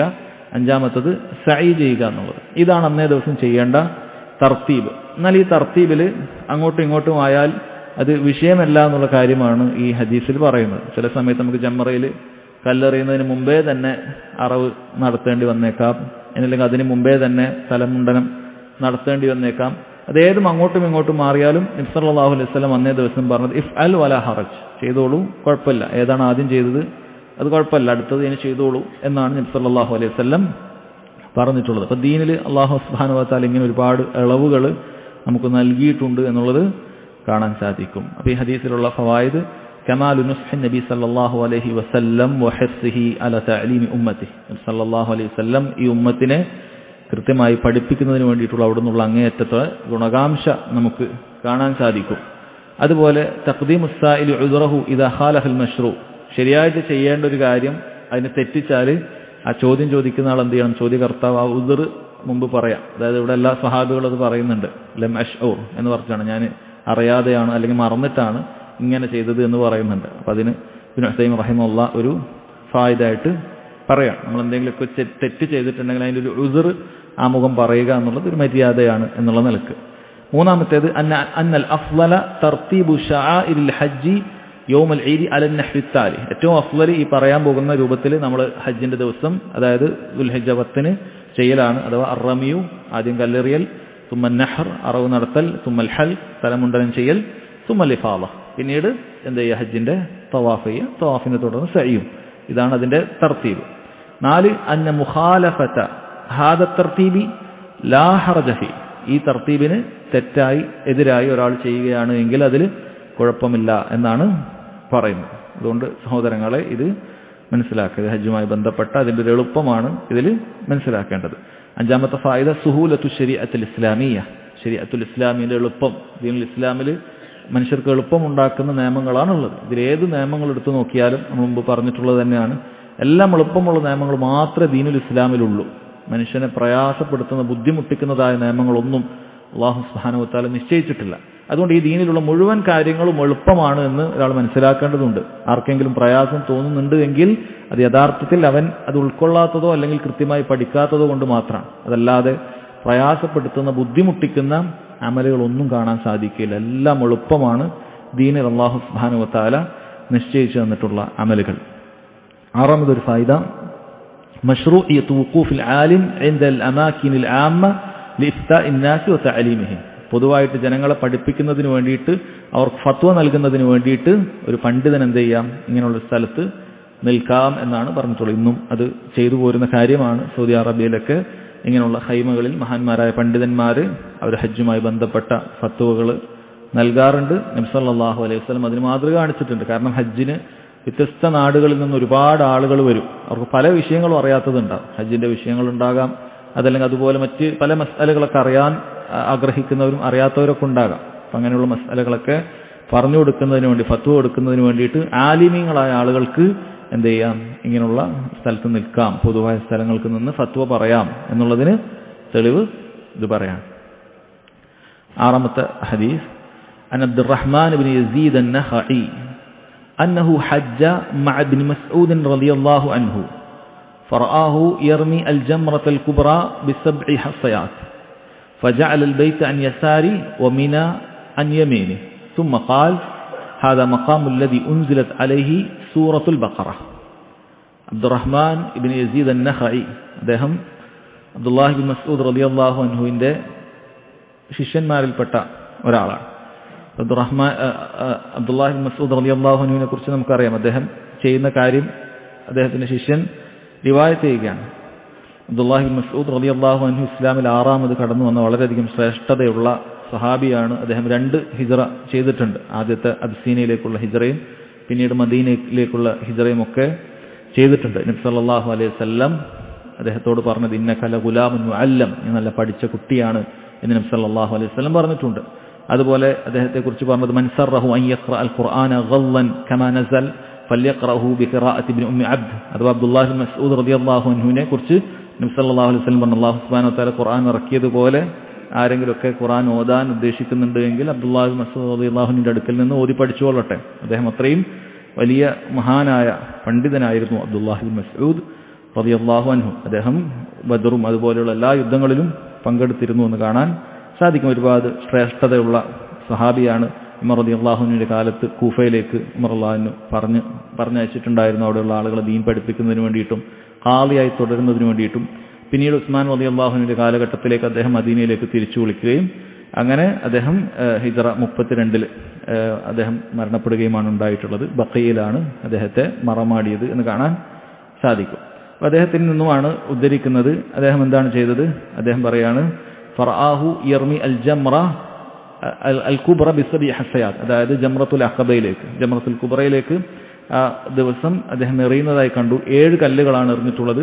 ഫജഅല അൽ ബൈത അൻ യസാരി, അദ്ദേഹം ബൈത്ത് എന്നുകൊണ്ട് ഉദ്ദേശിക്കുന്നത് കഅബയെ ഇടതുഭാഗത്തേക്കാക്കിക്കൊണ്ടും അതുപോലെ വമിന അൻ യമീൻ, മിനയെ വലതുഭാഗത്തേക്കാക്കിക്കൊണ്ടുമാണ് എന്ത് ചെയ്തത്? ജംറത്തുൽ അഖബയെ അഭിമുഖീകരിച്ചുകൊണ്ട് അങ്ങനെയാണ് കല്ലെറിഞ്ഞിട്ടുള്ളത്. അതാണ് അതിന്റെ ഏറിന്റെ സുന്നത്ത്, അവിടെ നിൽക്കുക എന്നുള്ളതാണ് സുന്നത്ത്. അപ്പോൾ അവിടെ തന്നെ പറയുന്നുണ്ട് ഹാദാ മഖാമുല്ലദി ഉൻസിലത് അലൈഹി സൂറത്തുൽ ബഖറ, നബി സല്ലല്ലാഹു അലൈഹി വസല്ലം സൂറത്തുൽ ബഖറ അല്ലാഹു സുബ്ഹാനഹു വ തആല അവതരിപ്പിച്ച സ്ഥലവും ഇതായിരുന്നു എന്നാണ്. അപ്പോൾ സൂറത്തുൽ ബഖറയിൽ ഹജ്ജുമായി ബന്ധപ്പെട്ട ഒരുപാട് കാര്യങ്ങൾ, ഒരുപാട് മസ്അലകളൊക്കെ ഹജ്ജുമായി ബന്ധപ്പെട്ടതൊക്കെ വന്നിട്ടുണ്ട്. അതൊക്കെ അവിടെ വെച്ചിട്ടാണ് ഇറങ്ങിയത് എന്നുള്ളത് കൂടി അദ്ദേഹം മഹാനായ സഹാബി അബ്ദുല്ലാഹി ബിൻ മസ്ഊദ് റളിയല്ലാഹു അൻഹുമാ അദ്ദേഹം പറയുകയാണ്. സോ ഇതാണ് ഈ ഹദീസിൽ ഉള്ളത്. ഹദീസുൽ ഫവായിദ് അന്നൽ മശ്റൂഅ ഫീ റമി ജംറത്തുൽ അഖബ അൻ യസ്തഖ്ബിലഹാ ഇൻദ റമി, എറിയുന്ന സമയത്ത് ജംറത്തുൽ അഖബയെ നമ്മൾ അതിനെ മുന്നിടുക എന്നുള്ളതാണ് മശ്റൂ ആയിട്ടുള്ളത്.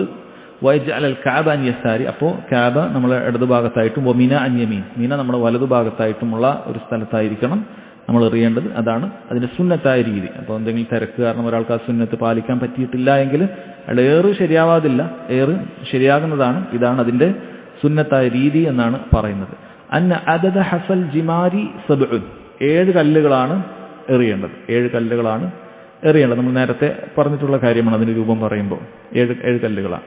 3 അന്നൽ ഖുർആന കലാമുല്ലാഹി മുൻസലുൻ ഗൈറു മഖ്ലൂഖ്, ഖുർആൻ ഇറങ്ങിയ കാര്യം അതിൽ പറയുന്നുണ്ട്. ഹദീസിൽ സൂറത്തുൽ ബഖറ ഇറങ്ങിയ കാര്യം പറയുന്നുണ്ട്. അല്ലാഹു സുബ്ഹാനഹു വ തആല കലാമാണ്, അത് മുനസ്സലാണ്, ആകാശത്ത് നിന്ന് ഇറങ്ങിയതാണ്, മുൻസില എന്നാണ് അദ്ദേഹം പ്രയോഗിച്ചത്. അല്ലാഹു സുബ്ഹാനഹു വ തആല മുകളിൽ നിന്നും ഇറക്കിയതാണ്. അതിൽ മറ്റൊരു ഫായിദയുണ്ട്, സുബൂത്തു ഉലൂവില്ലാഹി തആല ബിദാത്തി, അല്ലാഹു സുബ്ഹാനഹു വ തആല 7 ആകാശങ്ങൾക്ക് മുകളിലാണുള്ളത് എന്നുള്ളതും ഖുർആൻ ഇറങ്ങി എന്ന് പറയാം. കാരണം അല്ലാഹു മുകളിലായതുകൊണ്ടാണ്, അല്ലാഹുവിന്റെ കലാമാണ്. അല്ലാഹു സുബ്ഹാനഹു വ തആല ഉപരിലോകത്താണ്, ആകാശത്തിന് മുകളിലാണുള്ളത് എന്നുള്ളത് അത് മനസ്സിലാക്കാൻ പറ്റുന്ന കാര്യമാണ്.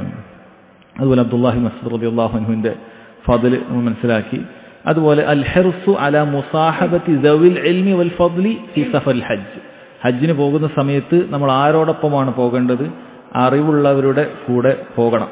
അതുകൊണ്ടാണ് കൃത്യമായി മനസ്സിലാക്കാൻ പറ്റിയത്. ഇവിടെ താബിഈയായ യസീദ് അൻ-നഖഈ അദ്ദേഹം പണ്ഡിതനായ അബ്ദുല്ലാഹി ബിൻ മസ്ഊദ് റളിയല്ലാഹു അൻഹുവിന്റെ കൂടെയാണ് പോയിട്ടുള്ളത്. അപ്പോൾ എപ്പോഴും നമ്മൾ അതാണ് തിരഞ്ഞെടുക്കേണ്ടത്. അല്ലാതെ നമ്മൾ ഏറ്റവും വലിയ ഫെസിലിറ്റിയോ അല്ല ഏറ്റവും വലിയ കാര്യങ്ങളൊന്നും നോക്കിയിട്ട് കാര്യമില്ല. നല്ല സുന്നത്തനുസരിച്ച് ആരാണോ ഹജ്ജ് ചെയ്യുന്നത്, അങ്ങനെയുള്ള പണ്ഡിതന്മാരാരാണോ ഉള്ളത്, അവരുടെ കൂടെ ഹജ്ജിന് പോകാൻ എപ്പോഴും ശ്രദ്ധിക്കേണ്ടതുണ്ട്. ഇപ്പോൾ നാട്ടിൽ നിന്നൊക്കെ പോകുന്ന ആളുകൾ വളരെയധികം ശ്രദ്ധിക്കേണ്ട കാര്യമാണ്. കാരണം ഇവിടെ ഗവൺമെന്റിന്റെ കോട്ടയിലൊക്കെ കിട്ടുന്ന സമയത്ത് മിക്കവാറും അവർ ഏൽപ്പിക്കുന്നത് ഇവിടെയുള്ള ബഹുഭൂരിപക്ഷത്തെ പ്രതിനിധീകരിക്കുന്ന ഖുറാഫികളായ സമസ്തക്കാരായ ആളുകളൊക്കെ ആയിരിക്കും. അതുകൊണ്ട് തന്നെ സകലമാന ഖുറാഫത്തുകളും ആദ്യം മുതൽ അവർ പറഞ്ഞുകൊണ്ടേയിരിക്കും. അതിവിടെ മീഖാത്ത് എയർപോർട്ട് എത്തിയത് മുതൽ അവർ പല കാര്യങ്ങളും പറയും. അവർ പറയുക എന്ന് പറയുന്നത് പ്രധാനമായും സുന്നത്തിനെതിരായിട്ടുള്ള ആളുകളെ പ്രയാസപ്പെടുത്തുന്ന ഒരുപാട് കാര്യങ്ങൾ പറയും. ദീനിലില്ലാത്ത ഒരുപാട് കാര്യങ്ങൾ ഏതെങ്കിലുമൊക്കെ കിതാബിൽ അങ്ങനെ ഉണ്ട് ഇങ്ങനെ ഉണ്ട് എന്ന് പറഞ്ഞിട്ട് ഒരുപാട് ആളുകളെ പ്രയാസപ്പെടുത്തും. അതൊരു വശത്ത്. രണ്ടാമത്തേത് പല രൂപത്തിലുള്ള ബിദ്അത്തുകൾ കൊണ്ടുവരും. ഷിർക്കൻ കാര്യങ്ങൾ പോലും അവർ യാത്രയിലുടനീളം അങ്ങനെയുള്ള പ്രാർത്ഥനകൾ, മൗലൂദുകൾ, ബസ്സിൽ വെച്ച് നടക്കുന്ന കാര്യങ്ങളാണ്. ഇങ്ങനെയുള്ള മൗലൂദുകളും റാത്തീബുകളൊക്കെ ചൊല്ലി യാത്ര ഉഷാറാക്കാൻ വേണ്ടിയിട്ട് സഹോദരങ്ങളൊക്കെ ചെയ്യും. സാധുക്കളായ പലർക്കും ഇതെന്താണെന്ന് പോലും മനസ്സിലാകാതെ പല ശിർക്കൻ പ്രാർത്ഥനകൾക്കും ചിലപ്പോൾ ബസ്സിലിരുന്നിട്ടും മുറിയിലിരുന്നിട്ടൊക്കെ ആമീനൊക്കെ പറയുന്നവരുണ്ടാവും. അപ്പം അതിൽപ്പെട്ട പലരും എന്ത് ചെയ്യുന്നുണ്ടാവില്ല, ഈ പറയുന്ന ഷിർക്ക് ചെയ്യുന്നവരോ ദർഗകളിൽ പോകുന്നവരോ ഒന്നും ആയിരിക്കില്ല. പക്ഷേ ഒരു ഉസ്താദാണ്, ഉസ്താദ് എന്നാണ് അറിയുന്നത്. ഇപ്പം ഹജ്ജിന് നമുക്കൊന്നും അറിയില്ല. കാരണം പലരും ഹജ്ജൊന്നും പഠിക്കാതെയാണ് പോവുക, ഒന്നും പഠിക്കൂല. ഈ ഉസ്താദ് എന്താണ് പറയുന്നത് അതുപോലെ ചെയ്യാമെന്ന് വിചാരിച്ച് പോകുന്ന തൗഹീദുള്ള ആളുകൾ പോലും ഉണ്ട്. അത് വലിയ അബദ്ധമാണ്.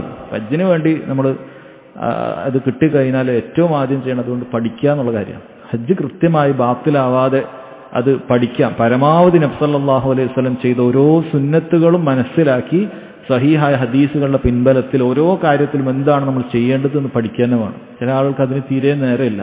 ഹജ്ജ് എന്തോ ഒരു ബാധ്യതയായിട്ട് അങ്ങനെ കഴിക്കണം, അത്രേ ഉള്ളൂ. സ്വീകരിക്കണം എന്നുള്ളൊരു നിർബന്ധ ബുദ്ധി ഇല്ലാത്തതുപോലെയാണ്. അങ്ങനെയെങ്കിലൊക്കെ ഹജ്ജ് ചെയ്താൽ മതി എന്നാണ്. സഹോദരൻ, ലക്ഷങ്ങൾ മുടക്കിയിട്ട് നമ്മൾ ഹജ്ജ് ചെയ്യുന്ന സമയത്ത് യഥാർത്ഥത്തിൽ എന്ത് ചെയ്യണം, നമ്മൾ കൃത്യമായി പഠിക്കണം, മാക്സിമം പ്രതിഫലം കിട്ടേണ്ടത്. അല്ലാതെ എങ്ങനെയെങ്കിലും ഹജ്ജെന്ന് സ്വീകരിക്കപ്പെട്ട് എന്നുള്ള തലത്തിലല്ല നമ്മൾ നോക്കേണ്ടത്. പരമാവധി അതിൽ കിട്ടുന്ന എല്ലാ സുന്നത്തുകളും ചെയ്ത് അതിലൊരു ബിദ്അത്തുകളും വരാതെ നമ്മൾ കൃത്യതയായി ചെയ്യാനാണ് നോക്കേണ്ടത്. അതുകൊണ്ട് അങ്ങനെ ഗവൺമെൻറ് കോട്ടയിലൊക്കെ കിട്ടി ഇത്തരത്തിലുള്ള ആളുകളെ അമീറാക്കാൻ വിധിക്കപ്പെട്ട ആളുകൾ ഉണ്ട് എങ്കിൽ സുന്നത്തായ രൂപത്തിൽ ഹജ്ജ് ചെയ്യാൻ വേറെ പഠിക്കാൻ വേണം. ഇവരുടെ വർത്തമാനങ്ങൾ കേൾക്കാൻ നിൽക്കരുത്. ഇതുകൊണ്ട് യാതൊരു ഉപകാരം നിങ്ങൾക്ക് ഉണ്ടാവുകയില്ല.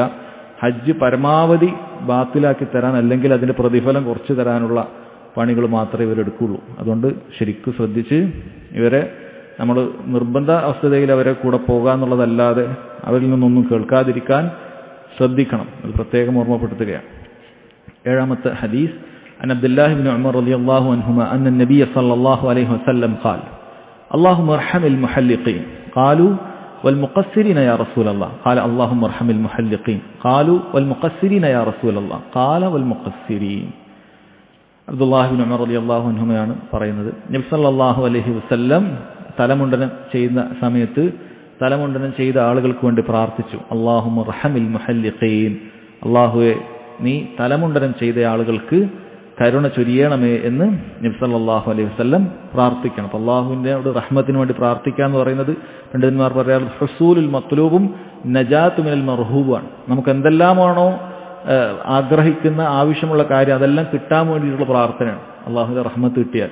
അതുപോലെ എന്തിൽ നിന്നെല്ലാമോ നമ്മൾ ഭയക്കുന്നത് അതെല്ലാം നമ്മൾ അകറ്റണമേ എന്നുള്ളൊരു ദുആയാണ്, മഹത്തരമായ ദുആയാണ്. നബി സല്ലല്ലാഹു അലൈഹി വസല്ലമയുടെ ഈ ദുആ ഖിയാമത്ത് നാൾ വരെയുള്ള തലമുണ്ടനം ചെയ്യുന്ന ആളുകൾക്കുണ്ട് എന്നുള്ള കാര്യം നമ്മൾ മനസ്സിലാക്കുക. തലമുണ്ടനം ചെയ്യുക എന്നുള്ളതാണ് അഫ്ളൽ. അത് ഉംറക്കാകട്ടെ ഹജ്ജിനാകട്ടെ തലമുണ്ടനം ചെയ്യുക എന്നുള്ളതാണ് അഫ്ളൽ. അവിടെ നമ്മൾ ഒരു കാര്യം പറഞ്ഞു, ഒരു ഇസ്തിസ്നാ പറഞ്ഞു. എവിടെയാണത്? അത് തമത്തുവിന്റെ രീതി സ്വീകരിക്കുന്നവർ നാട്ടിൽ നിന്ന് പോകുമ്പോൾ ആദ്യം ഉംറ ചെയ്യും. ഉംറയിൽ തഹല്ലുലാകുന്ന സമയത്ത് നബി സല്ലല്ലാഹു അലൈഹി വസല്ലം അവിടെ പറഞ്ഞത് തക്സീറാക്കാനാണ്, ഷോർട്ടാക്കാനാണ്. കാരണം ഏതാനും കുറച്ച് ദിവസങ്ങൾ കഴിഞ്ഞാൽ ഹജ്ജ് വരും. ഹജ്ജിൻ്റെ അന്ന് ദുൽഹിജ്ജ 10 നമുക്ക് വീണ്ടും തലമുണ്ടനം ചെയ്യണം. അപ്പോൾ നമ്മൾ ദുൽഖഅദയുടെ അവസാനത്തിലോ അല്ലെങ്കിൽ ദുൽഹിജ്ജയുടെ ആദ്യത്തിലോ ഒക്കെ മക്കത്തെത്തി ഉംറ ചെയ്ത് കഴിഞ്ഞാൽ തലമുണ്ടനം ചെയ്താൽ പിന്നെ നമുക്ക് ചിലപ്പോൾ മുടി ബാക്കി ഉണ്ടാവില്ല. അപ്പോൾ അവിടെ മാത്രം എന്ത് ചെയ്യാം, ആ ഒരു സാഹചര്യത്തിൽ മാത്രം തലമുണ്ടനം ചെയ്യാതെ ഷോർട്ടാക്കുക, എന്നിട്ട് ഹജ്ജിന് വേണ്ടിയിട്ട് തലമുണ്ടനം ചെയ്യാൻ ബാക്കി വെക്കുക എന്നുള്ളതാണ്. അതല്ല എങ്കിൽ എപ്പോഴും തലമുണ്ടനം ചെയ്യുക എന്നുള്ളതാണ് ഒരാൾക്ക് അഫ്വലായിട്ടുള്ള കാര്യം. എന്നാൽ അനുവദനീയമാണ് ഒരാൾക്ക് ഷോർട്ടാക്കിയിട്ട് പോകുക എന്നുള്ളതും അനുവദനീയമായ കാര്യമാണ്. ചിലപ്പോൾ ചില ആളുകൾ ഇടയ്ക്കിടയ്ക്ക് ഈ 2 മാസത്തിലേക്ക് ഉംറക്ക് പോകുന്നവരുണ്ടാകും. അപ്പോൾ സ്ഥിരമായി മുണ്ടനം ചെയ്യാൻ പ്രയാസമുണ്ടെങ്കിൽ ഒരാൾക്കത് ഷോർട്ടാക്കി വെക്കുന്നതിന് തെറ്റില്ല. പക്ഷെ നബി സല്ലല്ലാഹു അലൈഹി വസല്ലം ആദ്യം 2 തവണയും പ്രാർത്ഥിക്കുന്നത് അല്ലാഹുമ്മ റഹ്മിൽ മുഹല്ലിഖീൻ എന്നാണ്. അല്ലാഹുവേ തലമുണ്ടനം ചെയ്തവർക്ക് നീ കാരുണ്യം ചൊരിയണമേ എന്നുള്ളത്. കാരണം തലമുണ്ടനം ചെയ്യുക അല്ലാഹു സുബ്ഹാനഹു വ തആലക്ക് വേണ്ടി തലമുണ്ടനം ചെയ്യുക എന്ന് പറയുന്നത് വലിയൊരു ഇബാദത്താണ്. കാരണം നമ്മളൊരു തസല്ലുലാണ്, നമ്മൾ വിനയത്തിൻ്റെയും താഴ്മയുടെയും രൂപം കാണിക്കുകയാണ്. നമ്മൾ വലിയ സീനത്തായി അലങ്കാരമായി കാണുന്ന നമ്മൾ മുടി അത് അല്ലാഹു സുബ്ഹാനഹു വ തആലക്ക് വേണ്ടി നമ്മൾ വടിക്കണം. റബ്ബ് സുബ്ഹാനഹു വ തആലക്ക് വേണ്ടി ഒരാൾ വടിക്കാൻ തയ്യാറാകണം. അപ്പം അവൻ അല്ലാഹു കാരുണ്യം കൊടുക്കണമേ എന്നാണ് പ്രാർത്ഥിക്കുന്നത്. അള്ളാഹുവിനോടുള്ള അങ്ങേയറ്റത്തെ വിനയാന്വിതമായ ഒരു ഭാവം ഉണ്ടാക്കുന്ന കാര്യമാണ് തലമുണ്ടനം ചെയ്യുക എന്നുള്ളത്. നമുക്ക് കാണാൻ പറ്റും ഷിർക്ക് ചെയ്യുന്ന ആളുകളും അവരുടെ ഇടങ്ങളിൽ പോയി തലമുണ്ടനം ചെയ്താൽ കാണാൻ പറ്റും. അങ്ങനെയുള്ള പളനിയിലും മറ്റുമൊക്കെ പോയി തലമുണ്ടനം ചെയ്യുന്നത് അത് അവരോടുള്ള ആരാധനയാണത്, അത് ഇബാദത്താണത്. അങ്ങനെ പോയിട്ട് എവിടെയെങ്കിലും ആർക്കെങ്കിലും വേണ്ടിയിട്ടൊക്കെ തലമുണ്ടനം ചെയ്യുന്നുണ്ടെങ്കിൽ അവർക്കുള്ള ഇബാദത്താണത് എന്ന് മനസ്സിലാക്കുക.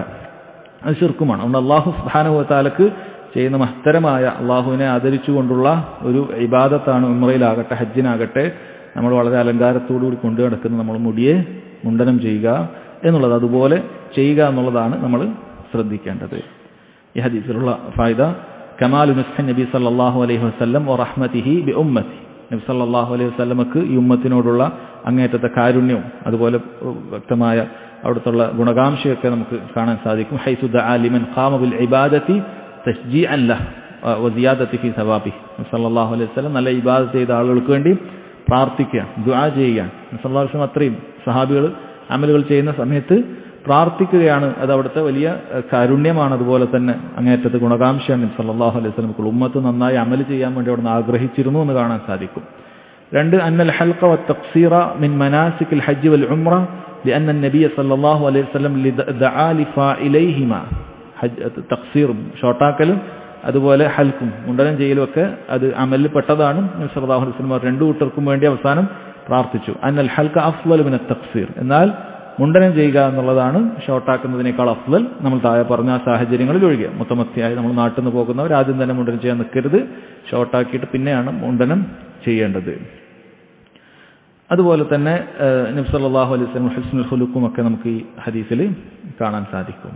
8ാമത്തെ ഹദീസ് അൻ ആയിഷ റളിയല്ലാഹു അൻഹാ ഖാലത് ഹജ്ജജ്നാ മഅ നബി സല്ലല്ലാഹു അലൈഹി വസല്ലം. ആയിഷ റളിയല്ലാഹു അൻഹ പറയാണ്, നബി സല്ലല്ലാഹു അലൈഹി വസല്ലമയോടൊപ്പം ഞങ്ങൾ ഹജ്ജ് ചെയ്തു. ആയിഷ റളിയല്ലാഹു അൻഹ തൊട്ട് മുമ്പത്തെ വർഷം ഹജ്ജ് ചെയ്തിട്ടുണ്ട്. നമ്മൾ ഒന്നാമത്തെ ഹദീസ് കഴിഞ്ഞ ക്ലാസ്സിലെ ഹദീസിൽ ബാബുൽ ഹദിയിൽ നമ്മൾ പറഞ്ഞിട്ടുണ്ട്. നബി സല്ലല്ലാഹു അലൈഹി വസല്ലം ബലിമൃഗത്തെ ആയിഷ റളിയല്ലാഹു അൻഹയോടൊപ്പം വിടുന്നുണ്ട്. ഹിജ്റ 9 എന്ത് ചെയ്തിട്ടുണ്ട്? അബൂബക്കർ സിദ്ദീഖ് റളിയല്ലാഹുവിന്റെ കൂടെ ആയിഷ റളിയല്ലാഹു അൻഹയും പോയിട്ടുണ്ട്. അപ്പോൾ നബി സല്ലല്ലാഹു അലൈഹി വസല്ലം ഒരു ബലിമൃഗത്തെ എന്ത് ചെയ്തിട്ടുണ്ട്? മക്കത്ത് പോയി അറവ് നടത്താൻ വേണ്ടി മദീനയിൽ നിന്ന് തന്നെ ആയിഷ റളിയല്ലാഹു അൻഹയുടെ കൂടെ വിട്ടിട്ടുണ്ട്. നമ്മൾ പറഞ്ഞതാണ്. ഈ വർഷം ഹിജ്റ 10ാം വർഷം നബി സല്ലല്ലാഹു അലൈഹി വസല്ലമയുടെ ഹജ്ജ് എല്ലാ ഭാര്യമാരും നബി സല്ലല്ലാഹു അലൈഹി വസല്ലമയുടെ എല്ലാ ഭാര്യമാരും നബി സല്ലല്ലാഹു അലൈഹി വസല്ലമയോടൊപ്പം ഉണ്ട്. അതാണ് പറയുന്നത് ഹജ്ജജ്നാ മഅ നബി സല്ലല്ലാഹു അലൈഹി വസല്ലം. നബി സല്ലല്ലാഹു അലൈഹി വസല്ലമയോടൊപ്പം ഞങ്ങൾ ഹജ്ജ് ചെയ്തു. ഫഅഫദ്നാ യൗമൻ നഹർ. അങ്ങനെ യൗമുൻ നഹറിന് നമ്മൾ എന്ത് ചെയ്തു? നമ്മൾ തവാഫുൽ ഹജ്ജ്, അതാണ് അഫദ്ന. തവാഫുൽ ഇഫാദയാണ് ഉദ്ദേശിക്കുന്നത്. നമ്മൾ മക്കത്തേക്ക് പോയിട്ട് തവാഫുൽ ഇഫാദൊക്കെ എന്ത് ചെയ്തിട്ടുണ്ട്? ദുൽഹിജ്ജ 10 യൗമുൻ നഹറിന് ചെയ്തിട്ടുണ്ട്. ഫഹാലത് സഫിയ. ശേഷം സഫിയ റളിയല്ലാഹു അൻഹ നബി സല്ലല്ലാഹു അലൈഹി വസല്ലം മറ്റൊരു ഭാര്യയാണ്. അവിടുന്ന് അവർക്ക് ഹൈലുണ്ടായി. فأراد النبي صلى الله عليه وسلم منها ما يريد الرجل من أهله. നബി സല്ലല്ലാഹു അലൈഹി വസല്ലം ഒരു ഭാര്യയിൽ നിന്ന് കിട്ടേണ്ട കാര്യത്തിനു വേണ്ടി അവരുടെ അടുക്കലേക്ക് സമീപിക്കാൻ ഒരുങ്ങി. ഫഖുൽതു, ആയിഷ റളിയല്ലാഹു അൻഹ പറയാണ്, ഞാൻ പറഞ്ഞു, യാ റസൂലല്ലാഹ് ഇന്നഹാ ഹൈൽ. അല്ലാഹുവിന്റെ റസൂലേ, അവർക്ക് ഹൈലുണ്ട്. അതായത് അവരുടെ അടുക്ക് താങ്കൾക്ക് പോകാൻ പറ്റുകയില്ലല്ലോ എന്നുള്ള നിലക്ക് പറഞ്ഞതാവണം. ഖാല അഹാബിസതുനാഹി. അവൾ നമ്മളെ പിടിച്ചു വെക്കോ? അതായത് നബി സല്ലല്ലാഹു അലൈഹി വസല്ലം ഇത് പറയാൻ കാരണം നബി സല്ലല്ലാഹു അലൈഹി വസല്ലം വിചാരിച്ചു സഫിയ റളിയല്ലാഹു അൻഹ ഹജ്ജിന്റെ തവാഫ് ചെയ്തിട്ടില്ല, തവാഫുൽ ഇഫാദ ചെയ്തിട്ടില്ല എന്നാണ് നബി സല്ലല്ലാഹു അലൈഹി വസല്ലമയുടെ ധാരണ. അപ്പോൾ തവാഫുൽ ഇഫാദ ചെയ്യാതെ ഒരാളുടെ ഹജ്ജ് പൂർത്തിയാവുകയില്ല. അപ്പോൾ ഹൈദുള്ളവർ എന്ത് ചെയ്യണം? തവാഫുൽ ഇഫാദ ചെയ്യാൻ പറ്റിയിട്ടില്ലെങ്കിൽ ഹൈദ് മാറുന്നത് വരെ അവിടെ കാത്തു നിൽക്കണം. അല്ല, നമ്മൾ ഹദീസിൽ വായിച്ചതാണ്. നബി സല്ലല്ലാഹു അലൈഹി വസല്ലം ആയിഷ റളിയല്ലാഹു അൻഹയോട് പറഞ്ഞത്, നീ തവാഫ് ഒഴികെയുള്ള ബാക്കി എല്ലാ കാര്യങ്ങളും ചെയ്തോളൂ. അപ്പോൾ ഒരാൾക്ക് അങ്ങനെ സംഭവിച്ചു കഴിഞ്ഞാൽ അറഫയിൽ പോകാം, മിനയിൽ പോകാം, മുസ്ദലിഫയിൽ പോകാം, ജംറയിൽ കല്ലെറിയാം. ഇതിനൊന്നും നമുക്ക് വലിയ ശുദ്ധി ബാധകമേ അല്ല. ഇതിനൊന്നും നമുക്ക് എന്ത് ചെയ്യില്ല, ഹൈദുള്ളവർക്ക് ബാധകമല്ല. അപ്പം അങ്ങനെയുള്ള ആളുകൾ ബാക്കിയൊക്കെ ചെയ്യണം. ഹജ്ജിന്റെ തവാഫ് ദുൽഹിജ്ജ 10 തന്നെ ചെയ്യൽ നിർബന്ധമില്ല. അത് ഹൈദ് മാറിയിട്ട് ഇനിയിപ്പോൾ ഒരാൾക്ക് ദുൽഹിജ്ജ 9 ഹൈദ് തുടങ്ങിയിട്ട് 16 17 മാറുന്നുള്ളൂ എങ്കിൽ അതുവരെ അവിടെ മക്കത്ത് കാത്തു നിന്നിട്ട് എന്ത് ചെയ്യണം? അതുവരെ അവർ തഹല്ലുലായിട്ടില്ല, ഭാര്യ ഭർത്തൃ ബന്ധങ്ങളൊന്നും അവിടെ പറ്റുകയില്ല. അവരെന്ത് ചെയ്യണം? അതുവരെ കാത്തു നിന്നിട്ട് അതിനുശേഷമാണ് എന്ത് ചെയ്യേണ്ടത്? അതിനുശേഷമാണ് തവാഫുൽ ഇഫാദ ചെയ്യേണ്ടത്, ഹജ്ജിന്റെ തവാഫ് ചെയ്യേണ്ടത്. അപ്പോൾ നബി സല്ലല്ലാഹു അലൈഹി വസല്ലം വിചാരിച്ചു സഫിയ റളിയല്ലാഹു അൻഹ എന്ത് ചെയ്തിട്ടില്ല? തവാഫുൽ ഇഫാദ ചെയ്തിട്ടില്ല. ഒരുപാട് ഫായിദ വേറെയുണ്ട്. നബി സല്ലല്ലാഹു അലൈഹി വസല്ലം ഗൈബിയായിട്ടൊന്നും അറിയുന്നില്ല. തന്റെ ഭാര്യ തവാഫ് ചെയ്തിട്ട് ഉണ്ടോ ഇല്ലേ എന്നുള്ളത് പോലും അവിടത്തേക്ക് അറിയുന്നില്ല. അതുകൊണ്ടാണ് അങ്ങനെ ചോദിച്ചത്. അഹാബിസതുനാഹി, നമ്മളെ യാത്ര ഇപ്പോൾ ഇവള് പിടിച്ചു വെക്കുമോ എന്നാണ് ചോദിക്കുന്നത്. ഇവള് കാരണം എല്ലാവരും ഒരുമിച്ച് വന്നതല്ലേ, അപ്പോൾ ഒരു ഭാര്യ അവിടെ ആക്കി പോകാൻ പറ്റൂല. അങ്ങനെയാണ് ചോദിച്ചത്. അപ്പോൾ അവർ പറഞ്ഞു, കൂടെയുള്ള മറ്റു ഭാര്യമാരുണ്ടായിരിക്കാം, യാ റസൂലല്ലാഹ് ഇന്നഹ ഖദ് അഫാലത് യൗമുൻ നഹർ. അല്ലാഹുവിന്റെ റസൂൽ, അവർ യൗമുൻ നഹറിൽ തന്നെ തവാഫുൽ ഇഫാദ ചെയ്തിട്ടുണ്ട് എന്ന് പറഞ്ഞു. അപ്പോൾ നബി സല്ലല്ലാഹു അലൈഹി വസല്ലം പറഞ്ഞു, ഖാൽ ഉഖ്റുജ്, നമുക്കെല്ലാവർക്കും പോവാം, പുറപ്പെട്ടോളൂ എന്ന് പറയുകയാണ് എന്നാണ് പറഞ്ഞിട്ടുള്ളത്. വഫീ ലഫ്ളിൻ, ചില റിവായത്തിൽ വന്നിട്ടുണ്ട്, ഖാല നബി സല്ലല്ലാഹു അലൈഹി വസല്ലം, ഈ വാർത്ത കേട്ടപ്പോൾ സഫിയ റളിയല്ലാഹു അൻഹക്ക് ഹൈലുണ്ട് എന്ന് കേട്ടപ്പോൾ അവിടുന്ന് പറഞ്ഞു അഖ്റാ ഹൽഖ അതാഫത് യൗമൻ നഹർ. അഖ്റാ ഹൽഖ എന്ന് പറയുന്നത് അത് ഒരാൾക്ക് നാശമുണ്ടാകട്ടെ എന്നാണ് യഥാർത്ഥത്തിൽ അതിന്റെ വാക്കിന്റെ അർത്ഥം. അതുപോലെ മറ്റു വാക്കുകളുണ്ട്, തെരിബത്ത് യദാ, എന്റെ കൈകൾ മണ്ണ് പുരളട്ടെ, ഒരാൾക്ക് ദാരിദ്ര്യം ഉണ്ടാകട്ടെ എന്നൊക്കെ പോലെയുള്ള അർത്ഥമാണ്. പക്ഷെ അത് ഒരിക്കലും അറബി ഭാഷയിൽ അങ്ങനെയുള്ള സന്ദർഭങ്ങളിൽ പറഞ്ഞാൽ ഒരിക്കലും അതിന്റെ അർത്ഥം ഉദ്ദേശിക്കുന്നതല്ല. അത് ഭാഷ അറിയുന്ന ആളുകൾക്ക് അറിയുന്നതാണ്, അതങ്ങനെ ഉദ്ദേശിക്കുകയില്ല. മറിച്ച് ആ കാര്യത്തിന്റെ ഗൗരവം ഉണർത്തുന്നതിനുണ്ട്. അത് കുടുങ്ങിയല്ലോ എന്നൊക്കെ നമ്മൾ പറയുന്നല്ലോ. അപ്പൊ ആ രൂപത്തിൽ നമ്മൾ കാര്യത്തിന്റെ ഗൗരവത്തിന് വേണ്ടി പറയുന്ന കാര്യമാണ്. പിന്നീട് അത് ഒരു കാര്യത്തിന് നമ്മൾ ഉദ്ദേശിക്കാതെ പറയുന്ന ഒരു വാക്കായിട്ട് അത് മാറിയിട്ടുണ്ട്. അഖ്റാ ഹൽഖ എന്ന് പറഞ്ഞ ഒരാളൊരു കുടുങ്ങിയോ, നമ്മൾ വലിയ ട്രാപ്പിലായോ, അതായത് ഇനിയിപ്പോൾ എല്ലാവരും ഇവിടെ കാത്തുക്കേണ്ടി വരുമല്ലോ, ആ ഒരു വാക്കാണത്. അത്രയേ ഉള്ളൂ. അഖ്റാ ഹൽഖ അതാഫത് യൗമൻ നഹർ. മുസ്ലിം ചോദിച്ചോളൂ, യൗമുൻ നഹറിൽ തവാഫ് ചെയ്തിട്ടുണ്ടോ എന്ന് ചോദിച്ചിട്ടുണ്ട്. അങ്ങനെ നഅം ആളുകൾ പറഞ്ഞു. അപ്പോൾ പറഞ്ഞു ഫൻഫിരി, എന്നാൽ നമുക്ക് എല്ലാവർക്കും പോവാം എന്ന് പറഞ്ഞിട്ട് പറഞ്ഞതായിട്ടും സഹോദരങ്ങളെ ആ റിവായത്ത് വന്നിട്ടുണ്ട്. ശരി, അപ്പൊ ഇതിൽ നിന്നും എന്താണ് ഇതിന്റെ പ്രധാനപ്പെട്ട ഈ ഹദീസിന്റെ വിഷയം? ഈ ഹദീസിന്റെ പ്രധാനപ്പെട്ട വിഷയം എന്ന് പറയുന്നത് ഹുക്മുൽ ഹൈലി ഖബ്ല തവാഫിൽ വദാ. തവാഫുൽ വദാഇന് മുമ്പ്, അതായത് അവസാനം ഒരു തവാഫുണ്ട്, തവാഫുൽ വദാ, വിട പറയുന്ന തവാഫുണ്ട്. അതിനു മുമ്പ് ഒരാൾക്ക് ഹൈൽ ഉണ്ടായാൽ എന്താണ് അതിന്റെ വിധി എന്നാണ്. ഇപ്പൊ തവാഫുൽ വദാ ഹജ്ജ് ചെയ്യുമ്പോൾ നമ്മൾ അവസാനം, അടുത്ത ഹദീസിന് ഇത് വരുന്നുണ്ട്, ഹജ്ജ് കഴിഞ്ഞ് അവസാനം പുറപ്പെടുമ്പോൾ നമ്മൾ മക്കത്തുനിന്ന് ചെയ്യേണ്ട കാര്യമാണെന്ത്? തവാഫുൽ വദാ എന്ന് പറയുന്ന ഒരു തവാഫ്, അത് ചെയ്യണം. അപ്പോൾ ഹൈലുള്ള ആളുകൾക്ക് അത് ചെയ്യേണ്ടതില്ല എന്നാണ്. ഒരാൾ തവാഫുൽ ഇഫാദൊക്കെ കഴിഞ്ഞു, അങ്ങനെ ബാക്കിയൊക്കെ കഴിഞ്ഞു, ഹജ്ജ് പൂർത്തിയായി. ഇപ്പൊ ഹൈൽ കഴിയാനിന് 17 ആവും, അല്ലെങ്കിൽ 16 ആവും, അത്രയും കാത്തിക്കണം എന്നില്ല. ഹൈലുള്ള സ്ത്രീകളെ സംബന്ധിച്ചിടത്തോളം തവാഫുൽ വദാ അവർ ചെയ്യേണ്ടതില്ല. കാരണം നബി സല്ലല്ലാഹു അലൈഹി വസല്ലം എന്താണ് പറയുന്നത്? നമുക്ക് പോവാന്നാണ് പറയുന്നത്. ഇനിയിപ്പോൾ ഇത് കഴിഞ്ഞിട്ട് തവാഫുൽ വദാ വരെ കാത്തിക്കാൻ പറയുന്നില്ല. അപ്പൊ അതാണ് ഈ ഹദീസിന്റെ പ്രധാനപ്പെട്ട വിഷയം എന്ന് മനസ്സിലാക്കാം. ഈ ഹദീസിൽ നിന്നുള്ള ഫായിദ മശ്റൂഇയ്യത്തു ഈഖാഇ തവാഫുൽ ഇഫാദ അഥവാ തവാഫുൽ ഹജ്ജ് യൗമുൻ നഹർ. തവാഫുൽ ഇഫാദ യൗമുൻ നഹറിൽ തന്നെ, അതായത് ദുൽഹിജ്ജ 10 തന്നെ ചെയ്യുക എന്നുള്ളത് മശ്റൂ ആണ്. കാരണം സഹാബികൾ എല്ലാവരും സാധിക്കുന്നതൊക്കെ അതാത് അമലുകൾ അതേ ദിവസം തന്നെ ചെയ്യുക എന്നുള്ളതാണ് ശ്രദ്ധിക്കേണ്ടത്. അത് പിന്നീട് തിരക്കുണ്ടെങ്കിൽ മാറ്റിവെക്കാൻ പറ്റുന്നത് തന്നെയാണ്, പക്ഷെ അത് അന്ന് തന്നെ ചെയ്യാൻ പരമാവധി ശ്രദ്ധിക്കുക. 2, അന്ന തവാഫൽ ഇഫാദത്തി ലാ യസ്ഖുതു ബിൽ ഹൈദ്. തവാഫുൽ ഇഫാദ ഹൈദ് ഉണ്ടായാൽ ഒഴിവാകുകയില്ല. കാരണം അതുകൊണ്ടാണ് നബി സല്ലല്ലാഹു അലൈഹി വസല്ലം ചോദിച്ചത് അഹാബിസതുനാഹി, ഇപ്പം നമ്മളെല്ലാവരെയും പിടിച്ചു വെക്കുമോ എന്ന് ചോദിച്ചത്. കാരണം തവാഫുൽ ഇഫാദ കഴിയാതെ പോകാൻ പറ്റൂലല്ലോ. അപ്പം അത് ഹൈദ് ഉണ്ടായാലും നിർബന്ധമാണ്. അപ്പോൾ അതെന്ത് ചെയ്യണം? നിർബന്ധമായി അത് ചെയ്യേണ്ടതുണ്ട് എന്നാണ്. അന്ന തവാഫൽ ഹായിലി ലാ യസ്ലിഹ്. ഹൈലുള്ള സ്ത്രീയുടെ തവാഫ് അത് ശരിയാവുകയില്ല. ഹൈലുള്ള സ്ത്രീയുടെ തവാഫ് ശരിയാവുകയില്ല. ചില പണ്ഡിതന്മാരൊക്കെ അതിന് എതിരഭിപ്രായം പറഞ്ഞിട്ടുണ്ട്. എനിക്ക് തോന്നുന്നു ഷെയ്ഖുൽ ഇസ്ലാം ഇബ്നു തൈമിയ്യ റഹിമഹുള്ളാഹൊക്കെ ഇങ്ങനെ ചില വിഷയങ്ങളിൽ അഭിപ്രായം പറഞ്ഞിട്ടുണ്ട്. പക്ഷേ ഹദീസിൽ നിന്ന് മനസ്സിലാക്കുന്നത് വല്ലാഹു അലം അത് ശരിയാവുകയില്ല. കാരണം അതുകൊണ്ടാണ് പ്രത്യേകം അത് ചോദിച്ചത് എന്ന് ഹദീസ് മനസ്സിലാക്കാൻ പറ്റും. അതുപോലെ അന്ന തഹല്ലുൽ അസ്സാനി യുസ്തബാഹു ബിഹി ജമീഉ മഹ്ദൂറാത്തിൽ ഇഹ്റാം ഹത്തൽ ജിമാ. അതായത് 2 തഹല്ലുലും കഴിഞ്ഞാൽ എന്ത് ചെയ്യും? എല്ലാ കാര്യങ്ങളും അനുവദനീയമാകും, ജിമാ ഉൾപ്പെടെ എന്ന്.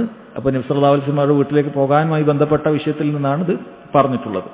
സുഖൂത്തു തവാഫിൽ വദാഇ അനിൽ ഹായിൽ. ഹായിലുകൾക്ക് അഥവാ ഹൈലുള്ള സ്ത്രീകളെ സംബന്ധിച്ചിടത്തോളം തവാഫുൽ വദാ ചെയ്യാതെ അവർക്ക് മടങ്ങാവുന്നതാണ്. അതിന് പ്രയാസം വിചാരിക്കേണ്ടതില്ല. നമ്മുടെ ഉമ്മമാരിൽ ഒരാളായ സഫിയ റളിയല്ലാഹു അൻഹ ചെയ്തിട്ടില്ല. നബി സല്ലല്ലാഹു അലൈഹി വസല്ലം കൂട്ടിക്കൊണ്ടുപോവുകയാണ് ചെയ്തിട്ടുള്ളത്. തഹരീം വത്തൽ ഹായിൽ, ഹൈലുള്ള സ്ത്രീകളെ ബന്ധപ്പെടുക നിഷിദ്ധമാണ്. അതുകൊണ്ടാണ് ആയിഷ റളിയല്ലാഹു അൻഹ അത് പറഞ്ഞത് എന്ന് കാണാൻ സാധിക്കും. വുജൂബു ഇഅ്ലാമി മൻ അറാദ അൻ യഫ്അല ശൈഅൻ മുഹറമൻ ജാഹിലൻ ബി. ഒരാൾ അറിവില്ലാതെ എന്തെങ്കിലുമൊക്കെ ഹറാമ് ചെയ്യാൻ പോകുന്നുണ്ട് എങ്കിൽ, അറിയാതെ ഒരു ഹറാമ് ചെയ്യാൻ പോകുന്നുണ്ട് എങ്കിൽ നമ്മൾ അവരെ അറിയിക്കാം. ഉദാഹരണത്തിന് ഒരാൾ നോമ്പിന്റെ പകല് പെട്ടെന്ന് റമളാന്റെ 1-ാമത്തെ ദിവസമൊക്കെ വെള്ളം കുടിക്കാൻ പോകാൻ നമ്മൾ അറിയിക്കണം, അല്ലേ? അവൻ അള്ളാഹുവാണ് കുടിപ്പിച്ചത്, അവൻ അള്ളാഹുവാണ് ഭക്ഷിപ്പിച്ചത് എന്ന ഹദീസിലുണ്ട്. ഒരാൾ അറിയാതെ വെള്ളം കുടിച്ചു കഴിഞ്ഞാൽ, അറിയാതെ ഭക്ഷിച്ചാൽ അങ്ങനെയാണ്. പക്ഷെ കണ്ടാൽ ഒരാൾ എന്ത് ചെയ്യണം? റമളാന്റെ പകൽ കഴിക്കൽ ഹറാമാണ്, നമ്മൾ കാണുകയാണ്. നമ്മൾ കണ്ടു കഴിഞ്ഞാൽ നമ്മളത് തടയുകയും പറയുകയും വേണം എന്ന് മനസ്സിലാക്കാം. ഇതൊക്കെ സഹോദരങ്ങളെ ഈ ഹദീസിലുമായി ബന്ധപ്പെട്ട് അവസാന ഒരു ഫായിദ അന്നൽ മർഅത ലാ തുസാഫിറു ബിദൂനി മഹ്റം. സ്ത്രീയെ സംബന്ധിച്ചിടത്തോളം മഹ്റം ഇല്ലാതെ യാത്ര ചെയ്യരുത്. കാരണം സഫിയ റളിയല്ലാഹു അൻഹയെ കൂട്ടാൻ വേണ്ടിയിട്ട് തന്നെയാണ് നബി സല്ലല്ലാഹു അലൈഹി വസല്ലം അവിടെ നിന്നത്. അതുകൊണ്ടാണ് അവരോട് പ്രത്യേകം പറഞ്ഞത് അവരങ്ങളെ ഇവിടെ നിർത്തുമോ എന്നുള്ള കാര്യമൊക്കെ നബി സല്ലല്ലാഹു അലൈഹി വസല്ലം ചോദിച്ചത് അതാണ് എന്നാണ് പറയുന്നത്. 9-ാമത്തെ ഹദീസ് അൻ അബ്ദുല്ലാഹി ഇബ്നു അബ്ബാസ് റളിയല്ലാഹു അൻഹുമാ ഖാൽ ഉമിറ الناس أن يكون آخر أهدهم بالبيت إلا أنه خفف عن المرأة الحائض. വളരെ കൃത്യമായി ഈ വിഷയത്തിൽ പറഞ്ഞിരിക്കുകയാണ് അബ്ദുല്ലാഹി ഇബ്നു അബ്ബാസ് റളിയല്ലാഹു അൻഹുമാ. അദ്ദേഹം പറയാൻ ഉമിറ الناس ജനങ്ങൾ കൽപ്പിക്കപ്പെട്ടിരിക്കുന്നു അയ്യകൂന ആഖിറു അഹ്ദിഹിം ബിൽ ബൈത്ത്, അവരുടെ ബൈത്തിനോടുള്ള അവസാനമായി അവർ പിരിയുന്നത്, അതായത് കഅബയുമായി അവരുടെ അവസാനത്തെ അവരുടെ ബന്ധം എന്തായിരിക്കണം, എന്ത് ചെയ്യണം, അത് അവസാന ബന്ധം കഅബയോടായിരിക്കണം, അതായത് തവാഫ് ചെയ്യണം എന്ന ഉദ്ദേശം.